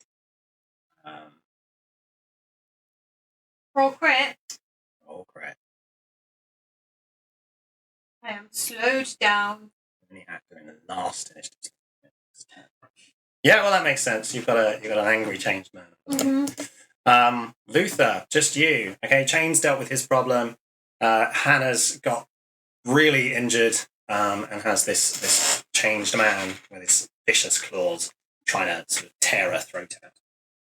Having seen that final blow, that last blow, Luther's going to leap from where he's been standing behind. Yeah. With Ben on his back. Almost Wolverine style. Let his claws come out. Yeah. Run up behind the changed man and almost just try and push his claws into the crevice between where his shoulder blades and head would be. So right there in the back of the neck, that spinal column right there, just try and stop he's incapacitated. Trying to absolutely get his claws in. Nice. Okay, so make a brawl check, I think that one is.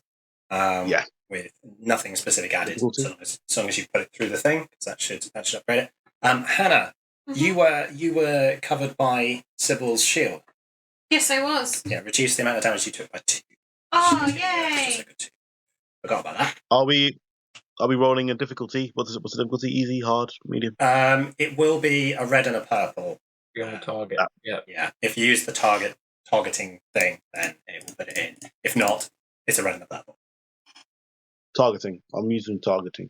Using targeting, then it should have put in a red and a purple for you, or 2 purples and an upgrade. Brilliant. Cool. Let's hope it works. Hey! Woo! Okay. Do you know what the damage is of your claws? I think. Let me just double check this there. I will double check. The damage is +1. What? Let me check the sheet. If it says +1, what it means is it's your brawn +1, so that's 4. It's a base damage. Okay. So 4, 5, 6. So 6 damage and an advantage. So close. Yeah, Luther does manage to get his claws in. He's drawing blood, lots of sort of this black, vicious, viscous blood onto his claws and paws. But this changed man, just like the orc, seems just tenacious, relentless, able to just keep going through these unimaginable injuries.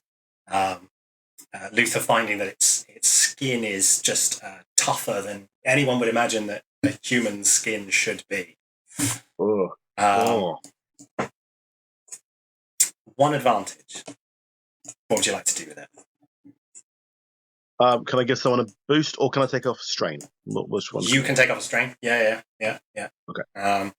The realizing you haven't managed to take the changed man down causes you sort of a a momentary burst of further adrenaline that just keeps you going. Just keeps you going. Right, round 4.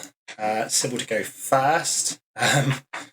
She is going to maintain concentration on her shield and try and get away from the changed man because she's technically engaged with it because she was engaged with Anna.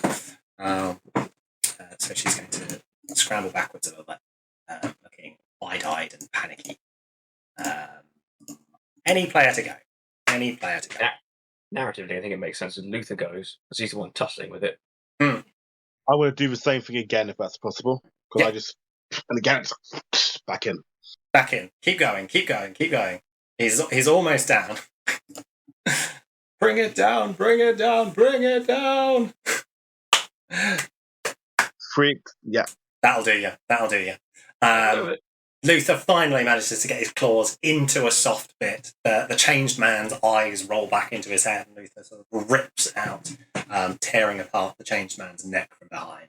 Yeah, he does. It too sort of twitches, shudders, turns around on the spot, staggers down. Hannah having to sort of scramble backwards to avoid getting sat on by the corpse. You're all left sort of with the catacombs suddenly becoming quiet around you, realizing how tough that little skirmish was. Give yourself another strain back, Luther, as you sort of catch your breath standing over this dead man, this dead change. Thank you. And then everyone make a simple cool or discipline check to recover strains. What, everyone? Yeah. Cool or disciplined, yeah? Yeah, a simple one, so no difficulty dice.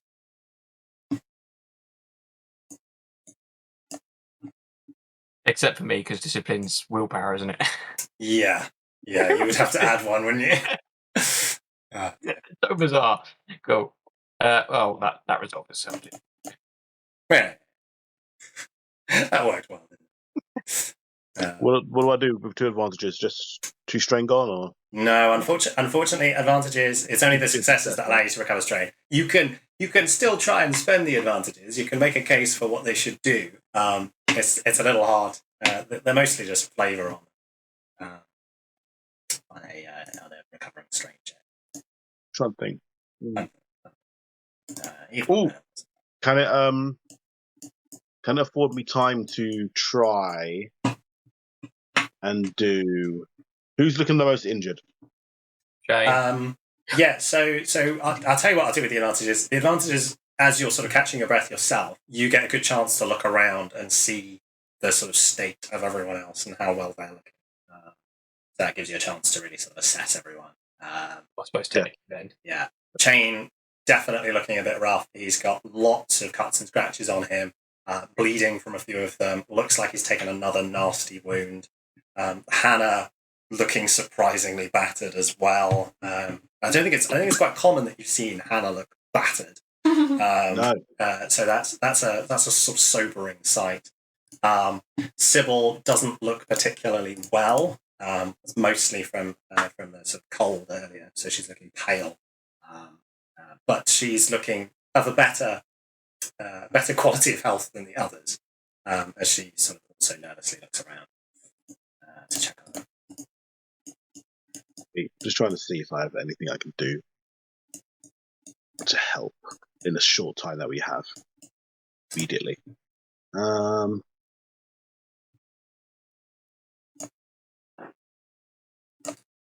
Where's all my spells gone? Well, it's sort of up to you. I mean, in theory, you could stay around and try and do some medicine. It doesn't feel like a very safe place to be. But you also don't know what's up ahead. So don't let me tell you what to do. We should be wary. This room doesn't feel right. Jane would like to expect the body of the changed man to determine whether this thing had done it to itself, or whether this is a result of some sort of arcane ritual that went wrong.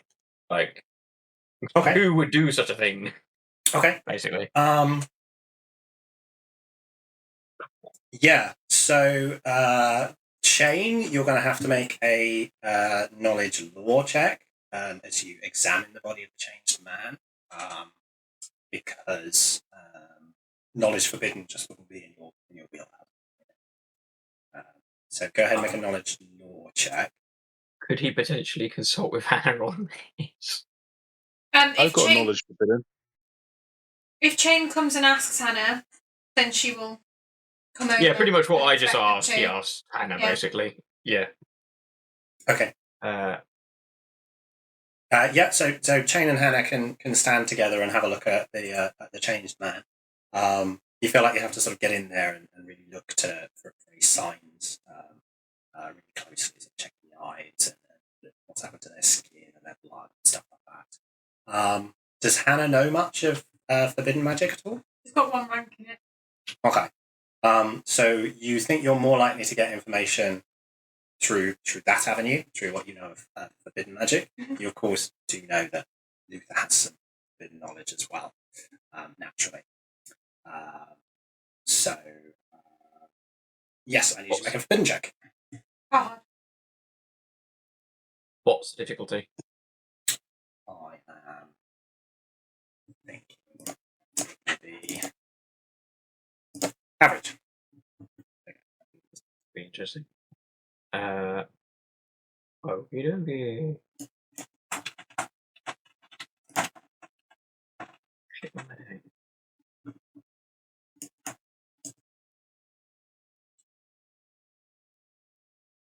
3 successes. Very good. Okay. So you can tell, 3 successes, 3 pieces of information. You can tell that these were obviously once regular people, Mm-hmm. okay, who were exposed to a dark influence in some way. Mm-hmm. Okay, so they were normal and they've been sort of changed into this. You feel you recognize the influence of the infernal. Mm-hmm. Okay, in the manner of the way that they've been changed. This feels like something that's come from that infernal powers kind of thing, rather than it being flesh molding. Mm-hmm. But it's sort of still similar, all the same. Yeah. You can tell by quite a lot of sort of old, partially healed cut marks or bite marks, something all over them, that it looks like they were exposed to this change through their blood in some way. And you know that this looks like it looks like a very sort of advanced version of whatever might have been the intention for them. It looks to you like the plan was to make someone or something that could change from one shape to another, to alter how it looks. But the magic sort of got out of control on these ones, drove them absolutely mad, and made the changes kind of permanent and more representative of the magic that infused them. But you've certainly heard of stories of dark rituals that can change normal people into what are called changelings, where they can sort of change, they can transform themselves at will through dark magic. Okay. So are changelings like, do they use flesh molding to do that? That form of dark magic? It's very similar to flesh molding. Mm-hmm. It's very similar to flesh molding. But there's a close association with the infernal. Mm-hmm. Dane sort of walks up to one of them and sort of kicks it with his boot, and then sort of looks to Luther. It just goes, "This is what happens when it goes wrong." Let's make sure it doesn't go wrong then.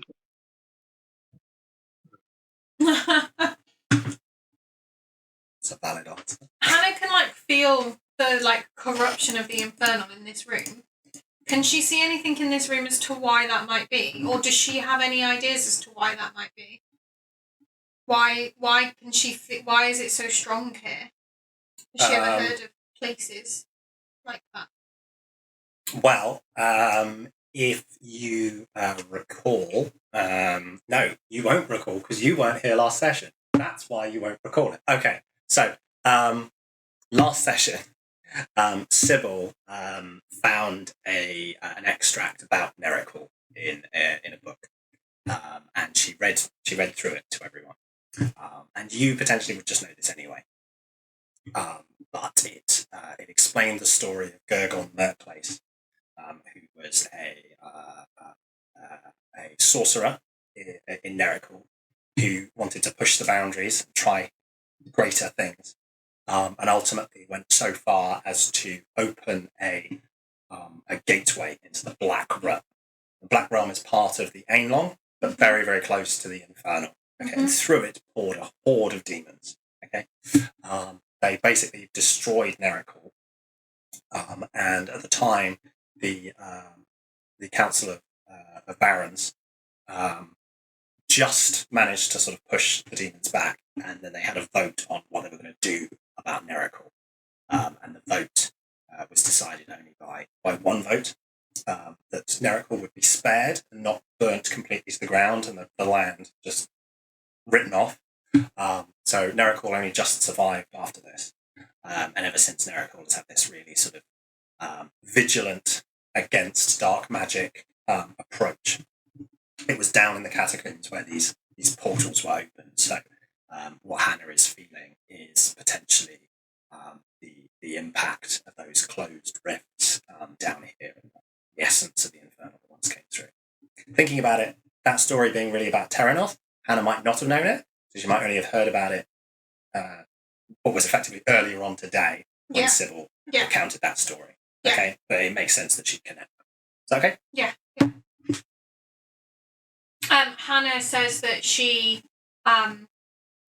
does not want to spend very much time here, and she is worried about this high level of like corruption from the Infernal that she can feel.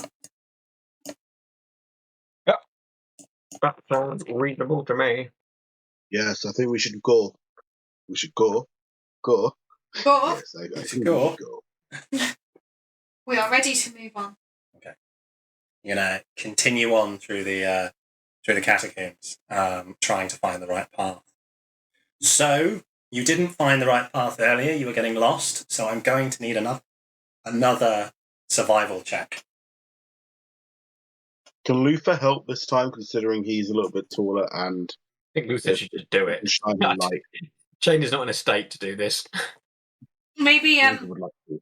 Hannah will walk alongside Sybil this time, so you can walk in front. Because she's kind of keeping an eye on Sybil because she looks unwell. She does look unwell. Somehow looks better than the rest of you. Right, Luther, I'm going to pass you some dice for the check. It will be a survival check. It's 1, 2, 3, 1, 2, 3. There we go. That's the difficulty of the survival check. You can take off one purple. Shit. You can, when you add them, you can remove one purple for the signs that you're following, and you can remove one black for the darkness, for the light that you've got. Because I assume Hannah's still producing light. Yeah. Chevalier. One black, one purple taken away. Mhm. Oh, God.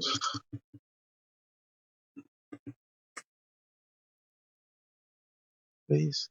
Oh, one advantage. One advantage. So you do eventually find the route out, but it's not without a long period of wandering in the catacombs.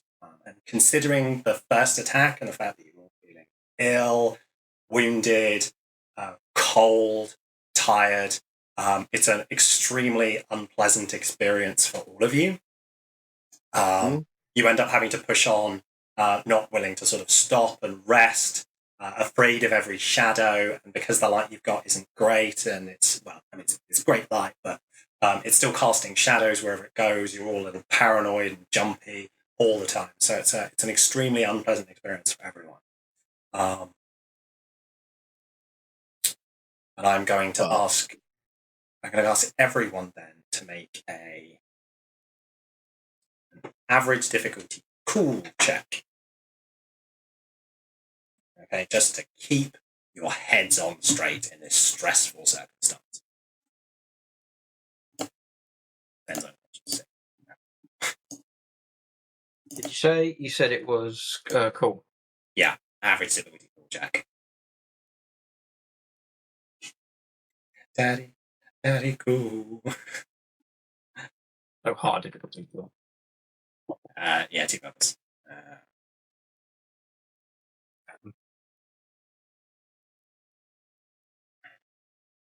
Oh, Yeah. Hannah, 3 strain. Sybil's also taking 3 strain. Luther, you keep your head on straight, but it's only by pushing through the pain and refusing to sort of let anyone else see that you're starting to struggle inside because you're leading the way. Yeah. Okay. So you actually self-inflict a wound. Like, you just keep pushing yourself forward. You're mind over matter at this point. Chain. sounds like Luther. That does sound like Luther. Chain 1 strain. Okay. Yeah. It's not that you sort of actually hurt yourself. It's just that, like, you've been injured from before. It's starting to hurt. You keep pushing yourself forward. You don't let it show. Yeah. And that just opens up a wound a little bit more, just sort of sets you back. Yeah. Yeah. All kinds of bad stuff. Eventually, you guys find the way out of the catacombs. You stumble out of the darkness into the what appears to be absolutely blinding light of dusk. In a sort of an overgrown cluster of ruined buildings on a hillside somewhere in Terrinoth. Okay, it's dusky. The sun is just setting in the west, which you can see in the distance. You will have to sort of blink your way into the daylight here. It's a really overgrown old ruin. Luther at the front has to sort of rip through some overgrown vines and ivy, probably getting a sort of... actually, he's got good robust fur. I think probably the poison ivy isn't going to impact him too much there. He just scratches his way through, and you find yourselves in the cool, refreshing air of this cold winter's evening. You must have been underground for at least a whole day, meaning that you have surfaced, crikey, it was 14th, so it's the evening of the 14th now. Guessing we missed the boat then. Guessing you missed the what? The boat then. Missed the boat, and they know that we're gone. Yeah. I'm just typing that down so I vaguely remember where we're at. We should take some rest and light a fire to get warm and dry. Yeah. I'd say go into the thick of the forest to do that. Otherwise, if we're on the main road and they're looking for us, then we're just going to get ourselves caught. Are we on a Straight road? away. You're not on a road. No, You're in a ruined building on a hillside that seems to be way out of the way. Okay. As you look around, it's dusk, so it's not easy to see, but you can see Nerekor sort of in the distance on a distant hilltop. The lights of the city make it stand out. You're some distance away. You've come several miles, it seems like, underground to come out in this thing, and you're all tired. You're all fatigued. It's been well over a day since any of you have slept. Sybil's looking pale and unwell after being so cold, and she's still cold. You're all shivering a little bit, and you're in a really, really rough spot.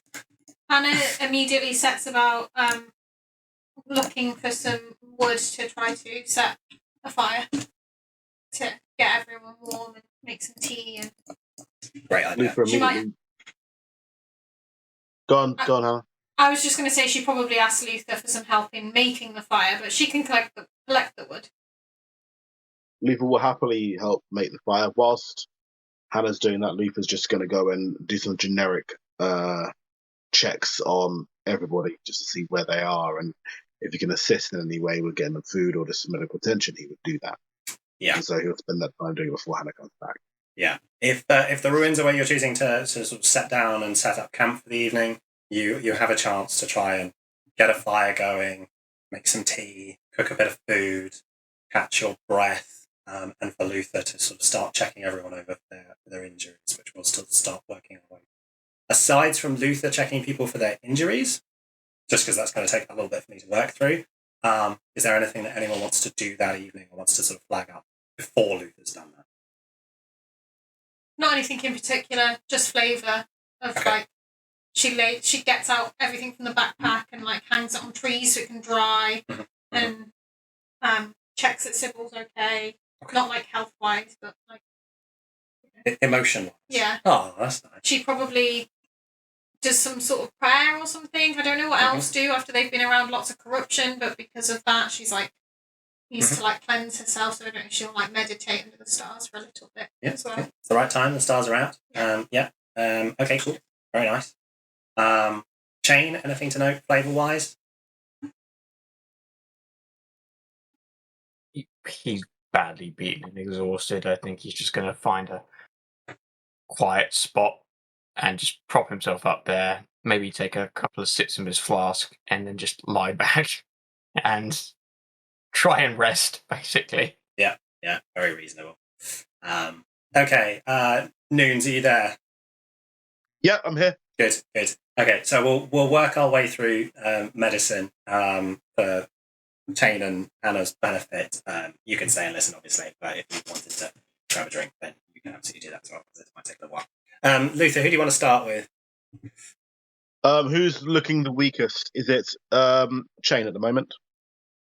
From a sort of triage concept, for you think everyone's looking pretty bad, but you feel like you've got some time now. You don't have to concern yourself too much with who you're going to try and heal first. You think we'll work our way through with Chain first. Okay. Hannah, and then we'll work our way through the NPCs afterwards. Okay. So Luther comes up to Chain. Sorry, I'm sort of speaking for you a little bit here. So Noons, tell me please do. If I shouldn't. Your job. Not always. So Luther's going to go up to Chain. He's going to look him over. He's going to have to get Chain to sort of take most of his armour off to look at him properly, to check that the wounds he's got. He's got wounds everywhere, just absolutely everywhere. There's the nasty, fearsome wound that Luther knows he won't be able to do anything about until he's given it some time to heal. And then there's a new nasty wound, I think also on a shoulder, on Chain's other shoulder. On the other shoulder, yeah. Yeah, which is a nasty new scratch. So looking at Chain, once he's sort of got that armour off, got that gambeson off, got all that sort of extra padding off, trying not to let Chain get too cold, so he's got him near the fire while he's doing this. But he has to get the wounds exposed. A lot of them look quite mucky because they've come from bites and claws and scratches, and they've been in the sewer. So Luther feels like he's going to need lots of hot water. He's going to need ideally some cleansing poultices and so forth, and herbs. He's got some stuff in his apothecary kit. He feels like he could do with some more, especially because he's going through everyone. So Luther might want to think about trying to get someone to forage some more. And stuff like that. So it's over to you, Luther. What do you want to have a look at first? Chain's two big problems are the new nasty injury he's got on his shoulder and all the rest. All over. Let's try and get rid of this big nasty wound first. Okay.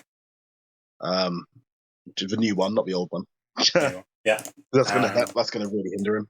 Yeah. And how are you going to go about doing that? Inspecting it.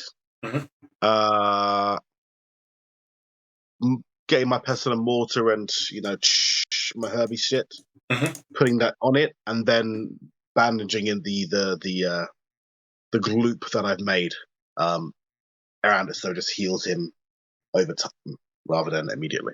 Okay, great flavour. Go ahead and make a medicine check for me. It's that and that. So it's easy difficulty, and I'm going to give you a boost. Way. because you, at the moment, still got enough herbs to help you out. 1 success, 5 advantage. Excellent. So the wound is cleaned up and closed. So, Chain, you can knock off the stinger critical injury. Much obliged. Luther's attention makes you feel a little better, Chain. So you lose all your strains. Hey. If Hannah's back in, can I move through Hannah as well, or is this? Should I do it for everybody, or? You can work through everyone. You have a chance to sort of only really do one check on each person for this scene, and I may decide, depending on how like threats and stuff that you get, that you run out of time, or feel like you need to go to sleep, or run out of resources and stuff like that. So it's sort of up to you. But at the moment, you've got Chain sort of exposed as you're cleaning the shoulder, so it makes sense that you finish up with Chain and then go on to something. Okay. I can finish up with Chain. I can't do anything else with a damaged one, can I? You can't do anything for the other critical injury, but you can look at the sort of cuts and scrapes and scratches and stuff that he's got. Yeah, I'll probably run some antiseptic ointment on all the other wounds that he has, just so it doesn't get infected. I thought you had more wounds, Chain. Were you not on 13 a second ago? Yeah, I am. What was it saying? It's 9 on my screen. I promise you I am on 13. Yeah, it still says 9. Oh, that's weird. Yeah, it is 13. I think it's because my character sheet open. There you go, I'm back at 13. Never do that. It's the only way to get rid of the critical injury, though, isn't it? Yeah, that's the stupid thing about it, yeah. Yeah, there isn't a button for it. Okay, so you're going to have a look at the other wounds there, Luther. Yep. Okay, cool. So that's going to be a average difficulty. It is average difficulty, and you're starting to use up your reagents, so you don't get boosted. Yep, I'm gonna have to patch them up soon. Mm-hmm. But for now, 2 successes. Okay. You tend as many wounds as you can, but with your resources dwindling a little bit, you're careful not to go too far.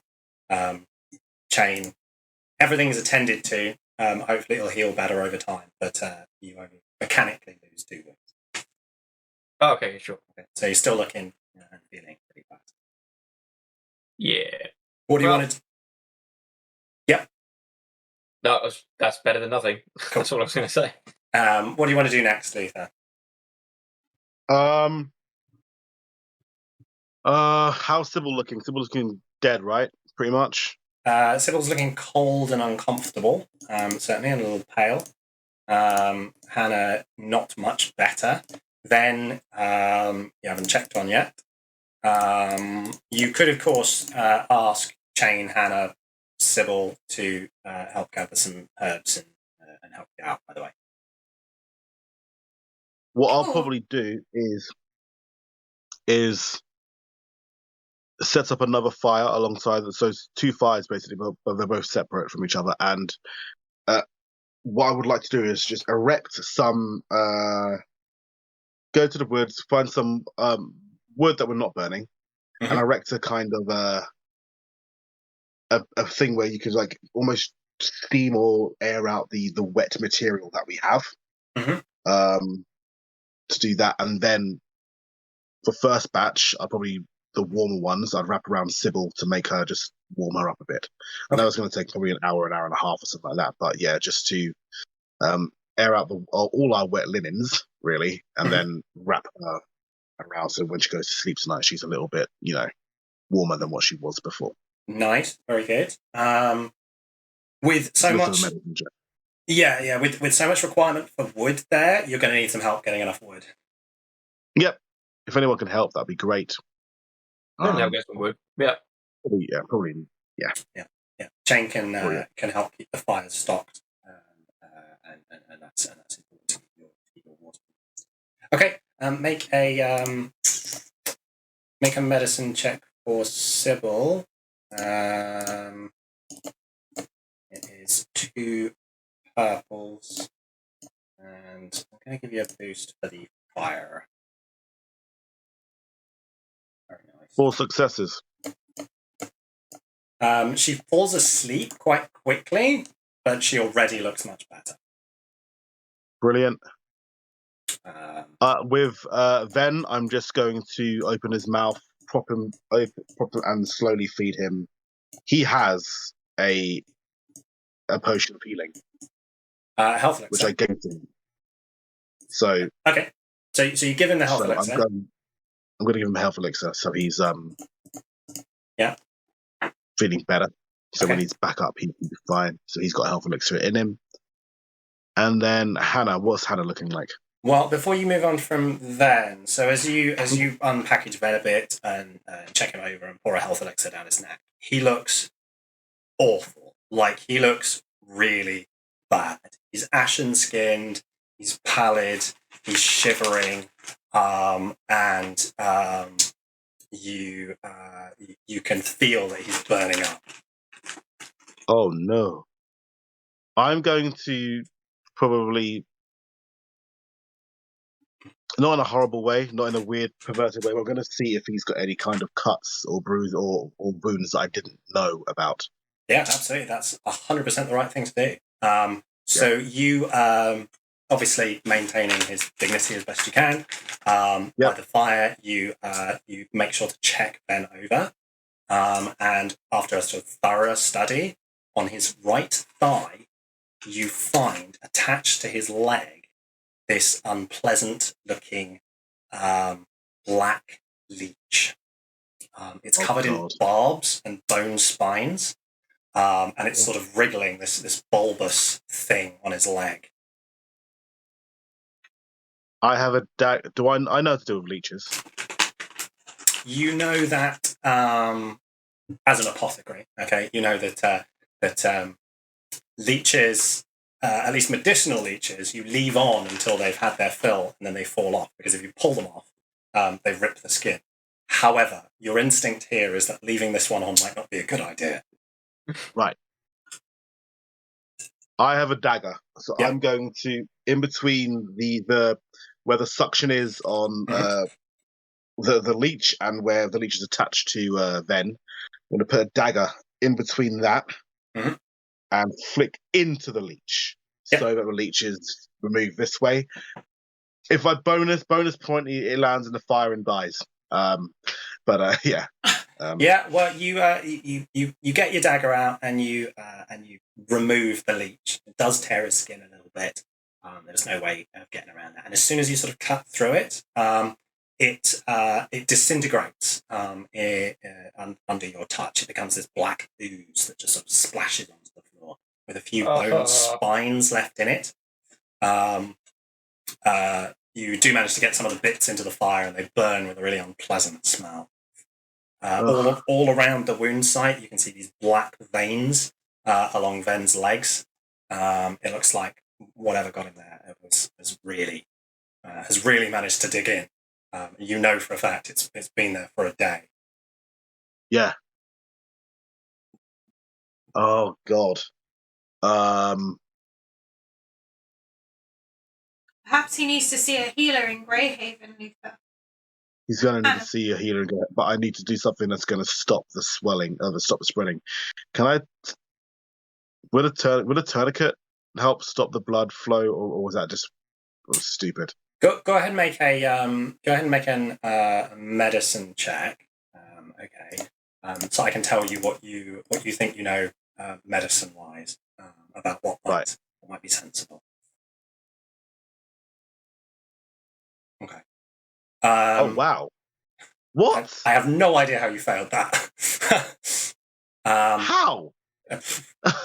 Good question, but it happens sometimes. It's fine. It doesn't mean you don't know anything. It doesn't mean you don't know anything. Mad.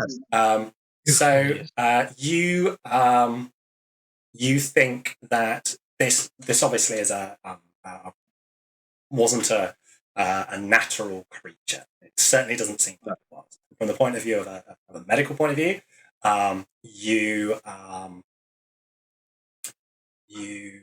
don't know if a tourniquet would help. You're not sure. Part of you thinks it's been too long. Whatever was there is now in its system. You have basically what you're having to admit is, as an apothecary, never seen anything like this before. You have absolutely no idea where to start with something like this. The only thing you do sort of think in the back of your mind is this maybe is magical. So maybe some magical lore, magical knowledge might help you out here. But medically, Hannah? I have no idea. Hannah, can you come over here and assist me with this? I explained what it looked like and everything like that. I was like, I think this could be a magical being, considering it disintegrated straight away. Could you please? Hannah will inspect the wound and go off the description that Luther has If I described. could help, if I could give her a boost by describing and medically what happened, maybe her magic could. Yeah, I'm happy for Hannah to get a boost for that. Hannah, please make a lore check for me. There's a boost for that. 4 successes, 1 threat. Okay, yeah. So from what Luther described of the leech, Hannah, you think it sounds like it's clearly been magically altered. Mm-hmm. You immediately think of the changelings. Oh no. Immediately think of the changelings and how they've been modified. You think it's probably a combination of some alchemy and magic. Mm-hmm. Definitely some kind of dark magic. From the same conclusions that you made about the changelings, this seems like flesh molding, perhaps with some infernal influence one way or another.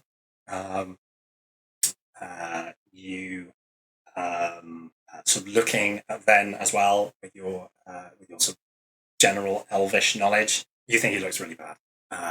You immediately think he needs expert care, and from your point of view, you think he needs elven healing magic, something just as powerful. Where are we in Terrinoth right now? Where do I think we might be based on where Nerrick Hall is? Because you said we can see Nerrick Hall in the distance. And where the sun set, can I work out? Using from where the sun set, because you said it was dusk. Yeah. And where we are from Nerrick Hall, can I have a rough idea where we might be? You know that you are west of Nerrick. If I'm west of Nerrick Hall, do I know of any elven populations near him? Go ahead and make a geography check. Or if not elven populations, like some elven people in Greathaven. Do I like that kind of thing? Easy geography check. Wow. 2 failures, 2 advantages. You can't think of any elven populations. How many blanks there? You guys have just got rubbish luck today. 4 greens, 1 purple, and you. You sort of your instinct is he needs to get to the Aim Helen. That's the only place where someone powerful enough will be able to heal it. That's your instinct. I know that Aim Helen is really far. You know the Aim Helen is a long way away. So I don't think he'll make it that far. You basically with that check, you don't know for certain, but you feel like you have to believe that there must be a competent, powerful healer somewhere in Greyhaven, or potentially someone who can help Luther enough to help him to solve this problem. Do I think there's something I could do to help? You do think there's something you could do to help? The only healers I know of are back in my homeland of the Aim Helen, but I am concerned that he will not make it this far. I think our only hope would be to go to Greyhaven and find some healers there. Is Greyhaven's where Remy is, right? Greyhaven is where Remy is. We need to go anywhere. We need to go there anyway, which is true.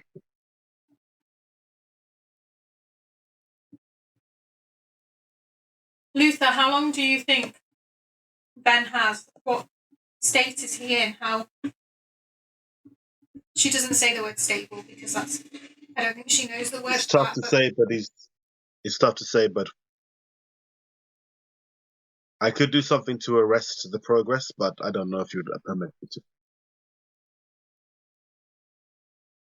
Do all you can to make him safe, and we should travel to Greyhaven at first light.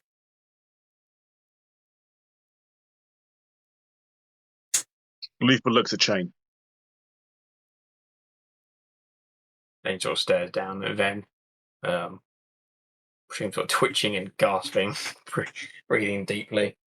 And then sort of looks back at Luther and just sort of shrugs his shoulders, as in, that's the best sort of blessing you're going to get in this desperate situation.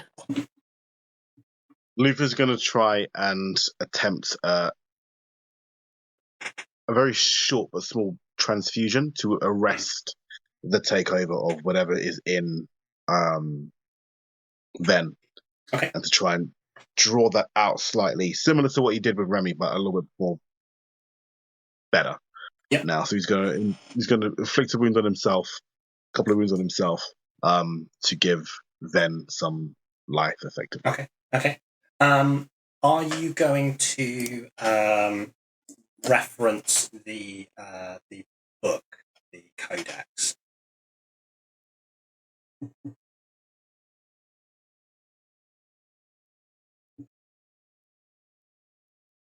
Hello? I'm here. I'm sorry. I realized you couldn't see me because I'm thinking. It's gonna lag, but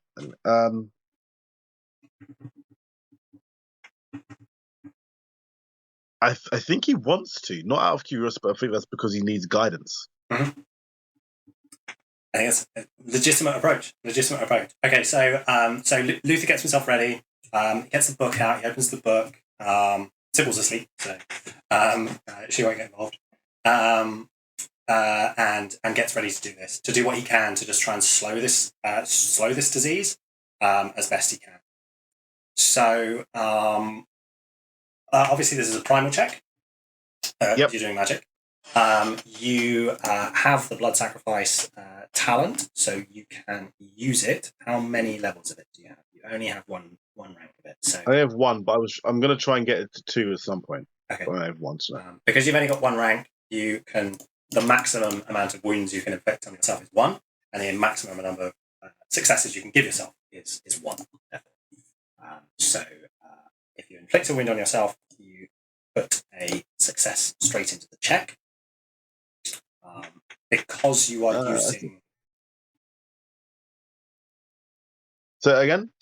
Because you are using the Codex, you get to give yourself 2 boost dice in the check. In addition to what I have already. Do you have boosts already? I have 1 boost already, but I think that's because of the scepter. That is because of the scepter. But remember, if you're using the scepter, then you also get a setback. Because it's damaged. I won't use the scepter then, I'll just give myself 1 boost.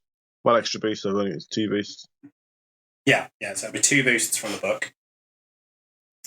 I've only given myself 1 wound. You've given yourself 1 wound, yeah. So you've drawn some blood to contribute. You flick through the book to the correct page. There's this subtle little gust of wind that blusters the pages a couple across, and you realise that it's opened to exactly the spell you would need. The firelight dims slightly as that occurs. And I think that's everything. Just tell me what you've got in your pool at the moment. 2 yellows, 3 greens, 2 blues, 1 success. You haven't given me a difficulty yet. I haven't given you a difficulty yet. Yes, I thought I'd forgotten something. Right, this is daunting. 4 purple dice.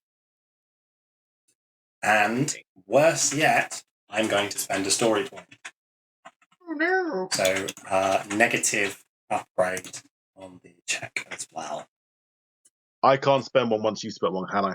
You can't spend the same one that I spent, no. So, and also, you would have to spend it first, and then I upgrade the difficulty. So it's always the person making the check goes first, and you can't use the point that I just used.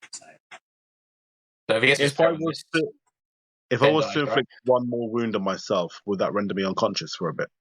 Or can I just not do that?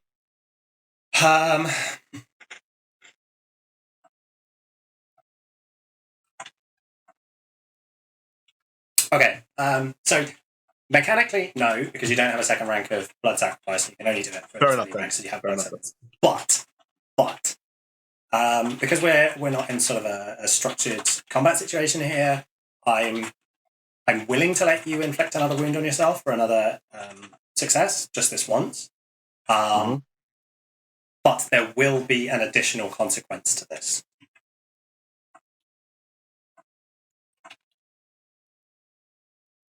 Because you will be delving further into the blood magic than you are able to right now. Than you are able to. Yeah, you will be very much going beyond your safety protocols, if that makes any sense. Okay. Just like you did with Remy, basically. With Remy, you spend way more than you had, and obviously it had other unintended effects because you gave yourself out to the blood. You can do the same again. He's learnt. God, I'm going to say no. Okay. Oh no, but I hope you succeed. Is that me as the character? Is that me as the actor going no, or is that the character going no? There's no rush. Feel free to think over what you think Luther would do. Shane is watching over you. He's not saying anything. He's not doing anything, but he is watching what's going on. If that helps. I was just about to say, whilst you're doing this, I didn't want to interrupt, so I put a message in the thing on the game table. I don't know if you can see it. Because I was like, I didn't want to interrupt, but wanted to say what Hannah was doing. I would put... it's fine to use the game table. I would put messages in the in-character chat on Discord, because it will make a noise, so people are more likely to spot it. Okay. That's annoying. That's annoying. That's a shame, but... I'll do it. What is Hannah doing? Because I can't see it. I'm on my phone at the moment. I'll put it on the disc. I'll read it out. She said, Hannah makes eye contact with Chain as she witnesses Luther prepare his spell. She then finds some dry paper from amongst her things and makes notes about what is happening. She keeps a close eye on everything Luther does. Luther. From the effect of having to get ourselves smuggled out of Neracorp because of the book, because they've been gracious enough to let him keep the book this far, Luther's not going to push his luck. Okay. Good luck. Let's hope it works.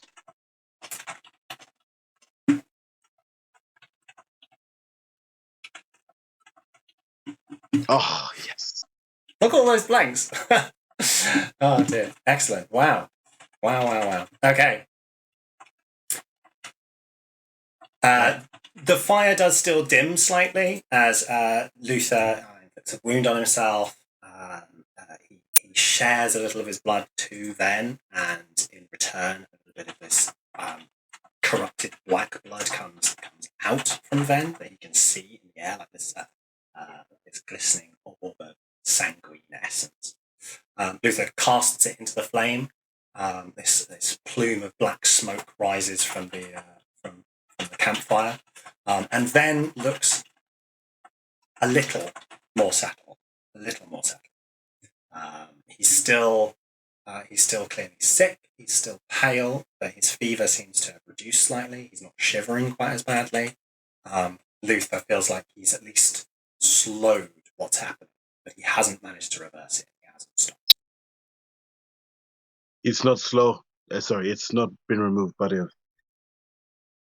It's not going to take over his body before we get to Greyhaven, hopefully. Thank you for trusting me. Suffer 2 strain for the spell. Wait. And that's Ven. Done. Okay, I think there's still Hannah to look at healing-wise, and then yourself. But I'm tempted to say that actually you've probably run out of time this evening. Considering it's been a whole day and a bit since you slept, you're just beyond what you can accomplish still. Luther will stay up and take the first watch if possible, just to make sure no one's coming if we're doing watches and that kind of stuff. But just to watch over Ven and everyone else while everyone sleeps. Probably makes a note in a diary where he started to keep on what he's been doing, just so he has his own he has his own recourse of what's going on as he's delving into this magic stuff.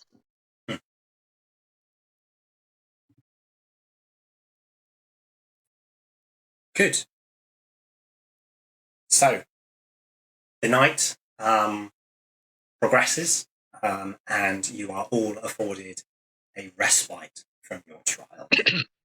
Under the watchful gaze of the stars, you all find yourselves, thankfully, enjoying restful and dreamless sleep. People keep watch. You're not disturbed through the night, and you wake cold morning, the embers of the fire, having recovered somewhat from the ordeal. Everyone recovers all of their strain and one wound. Oh, wow. Not -2.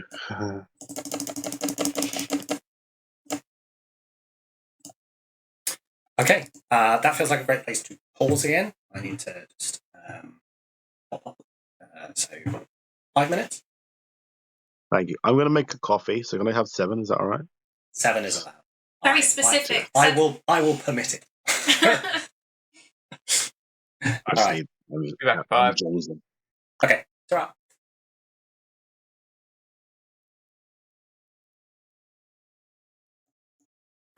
Right, we all sort of here? Okay. Yep. So you've woken again the next morning, the 15th. You've all rested, but most of you are still feeling stiff and a bit battered. You think it's wise that you make all due haste towards Greyhaven for Ven's sake, as even after the night, Luther can tell he's getting worse. You're not quite sure how far it is to Greyhaven, but you can see Nerrickle. You know vaguely in which direction Greyhaven is going to be, and so you set off towards Greyhaven. Is that fair to say? Can't see why we delay. Excellent. So on you travel across the countryside through winter. You're extremely low on provisions. Last night you ate all the food that you had on you, but most of it was unfortunately wrapped up in the boat, so it's no longer in your reach. And you end up falling on the mercy of a farmer and her wife, who provides you with some food as you travel, seeing the state of you, and responsive to the badge of a marshal as well to help out. Nice. Eventually, you cross the river and travel on to Greyhaven. It takes you 4 days of travel to get there, then deteriorating each day. So I think I've noted down in the chat somewhere. There we go. So it is then 15, 16, 17, 18. So it is on the 18th that you finally see Greyhaven in the distance and arrive late in the afternoon.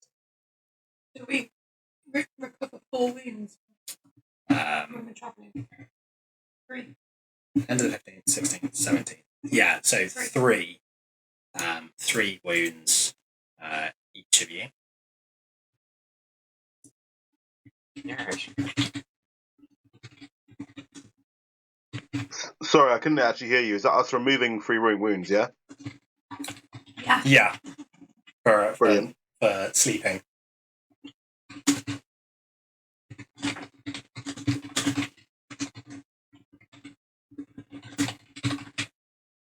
Okay, 18th of Frost. You arrive in Greyhaven in the evening. I don't know if you guys have any flavour that you want to contribute for the journey. I assume it's quite sort of grim going, quite serious going. There's it feels like there probably isn't much levity in your journey, that you're just sort of heading on as fast as you can to try and get to Greyhaven. I don't know if anyone wants to disagree. I don't know if anyone wants to add anything. Ven's the levity bringer, and he's not here, so Yeah. he's on con. Yeah. Sybil certainly reflects your mood. Like, if you guys are quiet, she definitely is. So she doesn't say very much unless anyone says anything to her. Jane's just soldiering on. Hannah might chat to Sybil a little bit on the road to try to get to know her better, like ask her where she first learned magic, that kind of thing. Luther will spend most of the days just checking in on Ven, making sure that, probably marking on his skin in a kind of tree bark or something every time the black veins grow over an inch or on his body. Yeah. Just so they can see day by day how fast it's going, how fast the things growing. Yeah, very sensible. Luther thinks that there's only a few days left before it really spreads. It seems to be they seem to be converging towards his heart, and Luther really thinks there's only a couple of days left before this gets really bad. It's going to his heart? No. Hannah talks to Sybil about where she learnt magic.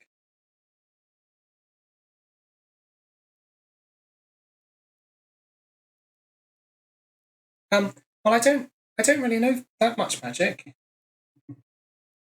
You were able to cast that barrier pretty confidently. Well, I wouldn't say the power is necessarily mine. I'm good with words and letters, really. What do you mean the power is not yours? I'm not a sorcerer like you or like Bianca. You get your magic from the spirits? No, not the spirits either. Where does it come from then? It comes from this. And she sort of very discreetly opens her hand, and Hannah can see that there's a sort of slightly smaller than fist-sized, smooth stone in Sybil's hand, with an ember-coloured symbol carved into it. Does Hannah recognise what it is? Yeah. She does. That is a very rare item indeed. It's been with my family for a long time. You are lucky to have that in your possession. I know. It's saved me more times than I can count. Sometimes I struggle to control it, though. Perhaps we could speak to some in Greyhaven to find someone to teach you a little bit. Do you really think so? Potentially. Does Hannah think so? I don't know, I'm kind of making this up. Yeah. Yeah. I would like that. I would like that very much. Let's see what we can do when we get there then. Thank you, Miss Hannah. Lady Hannah, I think she would say.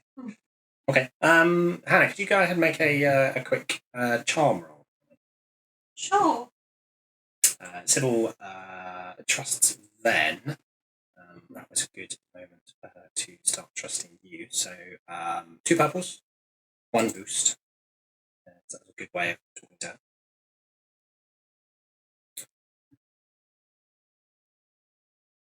Not yet. Oh. Not yet. You're still a little scary and still a little intimidating to Sybil. But you think you've started down a good avenue. And perhaps if you do help her to get a little bit of teaching in Greyhaven, then she'll trust you all the more. Okay? Yeah. So, anything else to add for the journey, guys? Just think in between, like when they're like camping down for the night, Shane will sort of do his prayers with a bit more gravity and a bit more like, please, Kelos, really do see us through this. I want to. I don't want my friends to die, and it's not looking good. Not expecting any really response, but he's putting in the work. Let's put it that way. I have really enjoyed how you've committed to that one. So give yourself an experience. Okay, so on the evening of the crikey, what did I say? Did I say 18th? I did. On the evening of the 18th, or late afternoon of the 18th, you start to approach the free city of Greyhaven. Nothing seems to set Greyhaven apart from any other large town, except that the architecture is perhaps a little more grand than one might expect, so far out into the countryside, with many large, ornate structures soaring up into the sky, defying gravity and civic planning alike. There is no wall, leaving the city seemingly at the mercy of any ill-minded band that might wander past. But as you find yourselves within the streets, you feel as if perhaps a wall might not be necessary to send even a strong band of miscreants on their way.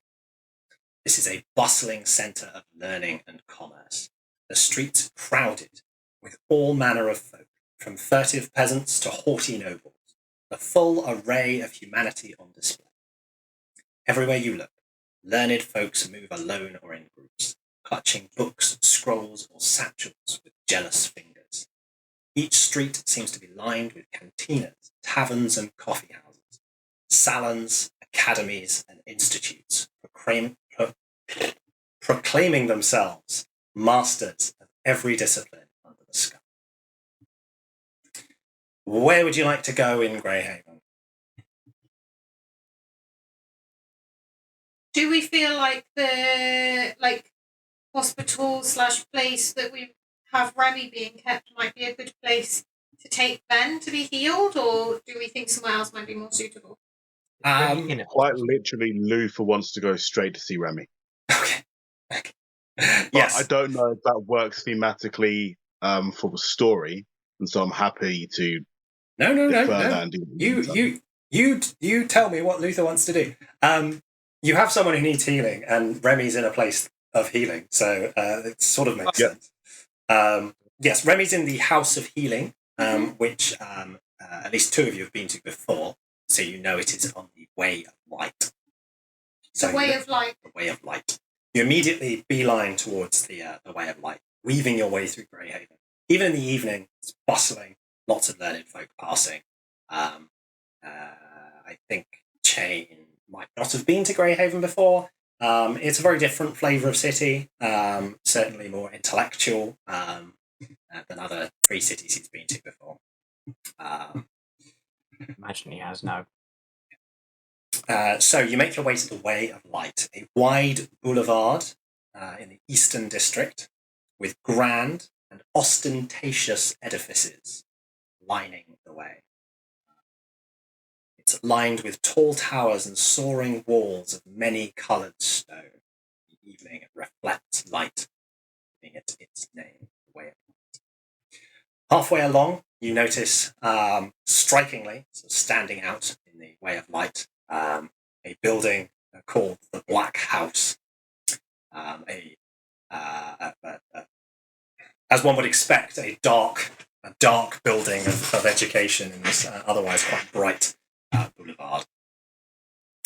At the end of the Way of Light, you come to a white marbled building with a large, clear glass window bathing airy wards in light.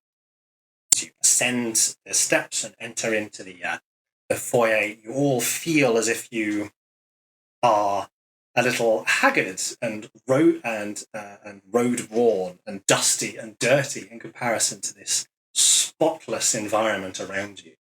The halls sort of echo with your footsteps. You feel quite out of place amongst these smartly dressed attendants and individuals wearing clean, crisp, bleached white and pale fabrics, moving with no particular haste here and there. There's a large mahogany desk in the front with a half elf sitting there with upright posture, working on making notes in some registers at the front of the house. What do you do? Luther walks straight up to them He goes, hello. What time of day is it? Morning, evening, night? Late afternoon, very early evening. Through the clear glass window behind you, there's like an orange glow from the sunset. Okay. Hello. Good afternoon. Very nice to see you again. I'm Luther. I'm here to visit Remy. I forget Remy's last name. Please. Of Riverwatch. Of Riverwatch. Riverwatch. I'm here Remy to visit Remy of Riverwatch. I've been the one sending the monies and the letters the last few months that she's been here. Good afternoon. Good afternoon. You've come to visit one of the patients, is that right? Well, yes, and also to deliver one. To deliver one? Yes. I'm assuming Shane's holding Ben at this point. Oh, I thought Ben was still on Luther's back, but okay, no, that's okay. Right, fair enough. Luther like just unties the shawl and takes it and just lays Ven on the counter. Lays Ven on the counter. My goodness, my Kelos. The attendant sort of stands up and beckons to a couple of quite sort of strong looking orderlies, I suppose, in crisp white uniforms. This person. Yeah. Sorry, Tom. Carry on. No. Go forward. You say what you're going to say. I can always describe later. This person needs your most up to date, your best person, as always. Everyone will ask this, but he then goes on to describe the barbarous leech that was on him, and he peeks open just the top of his tunic so they can see the black veins that's spreading through his body. He goes, this was on his leg. I have made rings every day that we've traveled here for the last 3 days. They have been spreading. It looks like it's going towards his heart, and you guys need to do something very, very quickly. So please, chop, come, let's go. Of course, only the very best at the House of Healing. The two orderlies in their sort of crisp uniforms, they come over, they get Ven onto a stretcher, they sort of rush him off into a side room. Sybil looks a little uncertain to begin with, but then decides that she's going to follow, she's going to stay with Ven, and unless anyone stops her, as in unless one of you stop her, she goes to keep Ven company wherever he's going. Does anyone go with her, or are you all going to go see Remy? Shane isn't going with her, but he will tell her, like, don't leave the hospital. Like, we'll meet you in the foyer or something. Of course, Marshal. Of course. I just want to stay with him. Yeah, that's good. One of us should. Thank you very much, Sybil, for looking after our friend. We appreciate you very much. She nods, but she sort of keeps stopping and starting because the orderlies aren't stopping. They're on a beeline, and she doesn't want to lose sight of Ben. So she sort of stops, spins on the spot, gives a little wave, and then patters off after Ben to try and keep up with him, trying not to trip over her skirts as she does so. Now that Ben's sort of been taken away, the half elf receptionist. This tall, thin-faced woman looks down at her registers. So you were seeking a Remy of Riverwatch, is that right? A patient here? Yes. Let me just check which ward she's on for you. Visiting hours only proceed for the following half a bell, so I'm afraid you can't visit for long. The rest is very important, but I'm sure you've come some way to see them, so we'll allow it for now. She gives us a look up and down at your dusty, bloody, dirty outfits, which seem very out of place in this crisp, clean, airy, white environment of the House of Healing. Remy of Riverwatch. Remy of Riverwatch, she's on the second floor, Ward 3. You follow the signs. She's just as behind her. There's this large spiral staircase that sort of spirals up this central empty cylindrical space up towards a glass dome above the House house as well, which is also allowing light in, giving access to each of the floors as it goes up. And there's little signs to show you which way to go. So she says, you can follow the signs on the way up, and perhaps once you're done visiting, we can have a discussion about outstanding bills. Okay. What do you do? Follow her directions. Follow her directions. Okay. Well, that makes sense, doesn't it? So you follow her directions up to the ward that she said that Remy would be in. You enter into the ward. It's a quiet place. Again, plenty of glass windows to allow light into the space. A few attending nurses, all human that you recognise, sort of keeping an eye on the patients. And all of you immediately recognise Remy in one of the beds. A little pale, but not looking quite as sick as you have seen her in the past. She looks as well as someone who's mostly unconscious can do in this sort of clean bed. What do you do?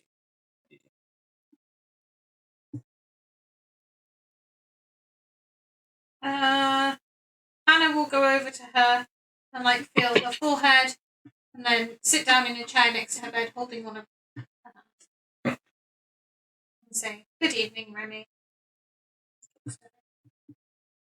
Luther immediately goes to look at her charts to see what they've been doing.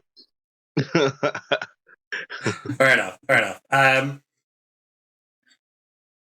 trying to think how the sort of fantasy way of lighthouse healing works with regards to charts. I think they probably don't. And we traditionally don't keep patient information at the end of the bed so that visitors can pick them up anyway, because that's actually mad. So there's no evidence around the bed of what they've been doing. But Luther's apothecary knowledge, looking at her, she looks stable. She looks well. He actually thinks she looks a little bit more alert than he remembers her last being, but Luther hasn't seen her in a long time now. She's got some colour in her cheeks. She just looks well, but sleeping. And previously she hasn't looked well, but sleeping. She's looked ill and sleeping. Now she just looks sleeping. Luther looks to see where she's cut. Have the veins receded, or are they still there? Where the original wound was when Siegfried stabbed her. Yeah. Yes, they have. They've receded. There's a nasty sort of black mark there. The scar looks quite unpleasant, but it does look like it's healing. It does look better, and the black veins have receded, such that it's just the black mark. You think it looks like that will probably never fully heal. That will always be a scar, but it clearly has stopped spreading. It started receding, and she looks much better. At your interest in a person, the attending nurse comes over. He's a young, clean-shaven man with sort of short black hair. Good evening. Have you come to visit with young Remy? Yes. Well done. Paying attention, he's just standing over the bed, closes his eyes, and just utters a quick blessing. May Kelos's light reach even his most lost children. Aww. Sort of muttering to himself whilst doing that sort of whole blessing thing. Luther, you were going to say. She looks much better than when I saw her last. What have you been doing? What is treatment you've been doing? Well, we have been ensuring that her wounds are clean and given the best environment to heal. We occasionally have a visit from one of the healers of the church. They've been doing good work. And we've been attending to all her humours, balancing any that are that are too great or too little. In Remy's case, particularly black bile, we've had to reduce significantly and provide sanguine in some small amount. She seems to have responded well. However, of course, she still slumbers. We are uncertain as to the reason why, but I assure you, this House of Healing boasts the greatest healers in all of Terrinoth. We will find the reason, and she will recover. I'm quite sure.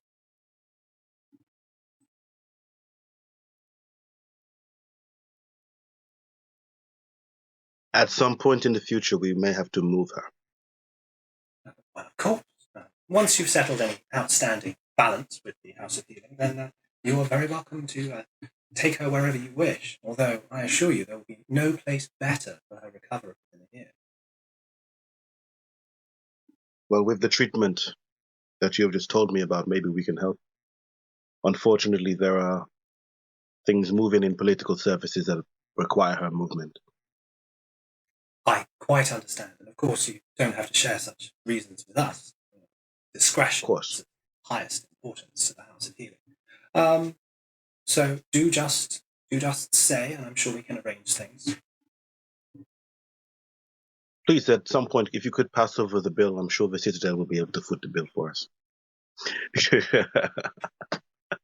Well, if you ask at the front desk, they can tell you what the outstanding balance is of Remy's account.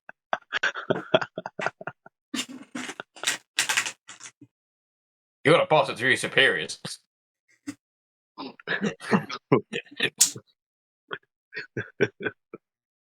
She died saving the country.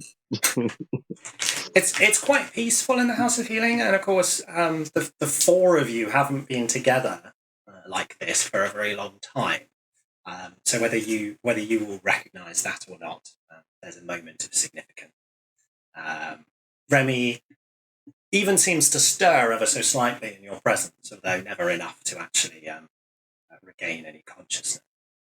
She feels or looks to all of you to be alive in sleep.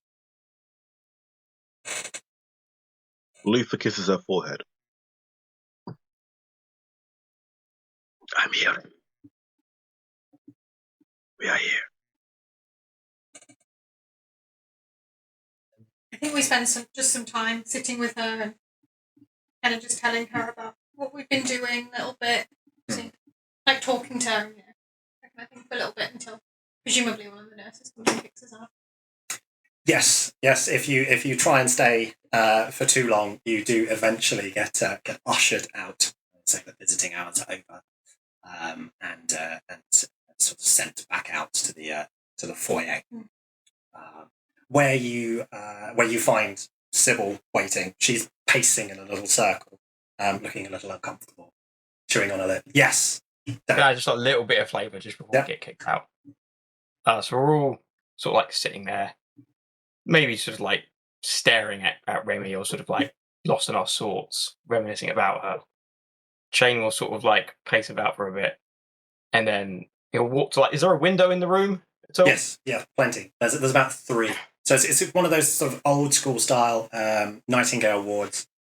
Windows along one side, beds everywhere, but quite a lot of space between them. So there's some big windows, and they're mostly looking out over Greyhaven. You're quite high up, so you're looking out over the roofs of the city.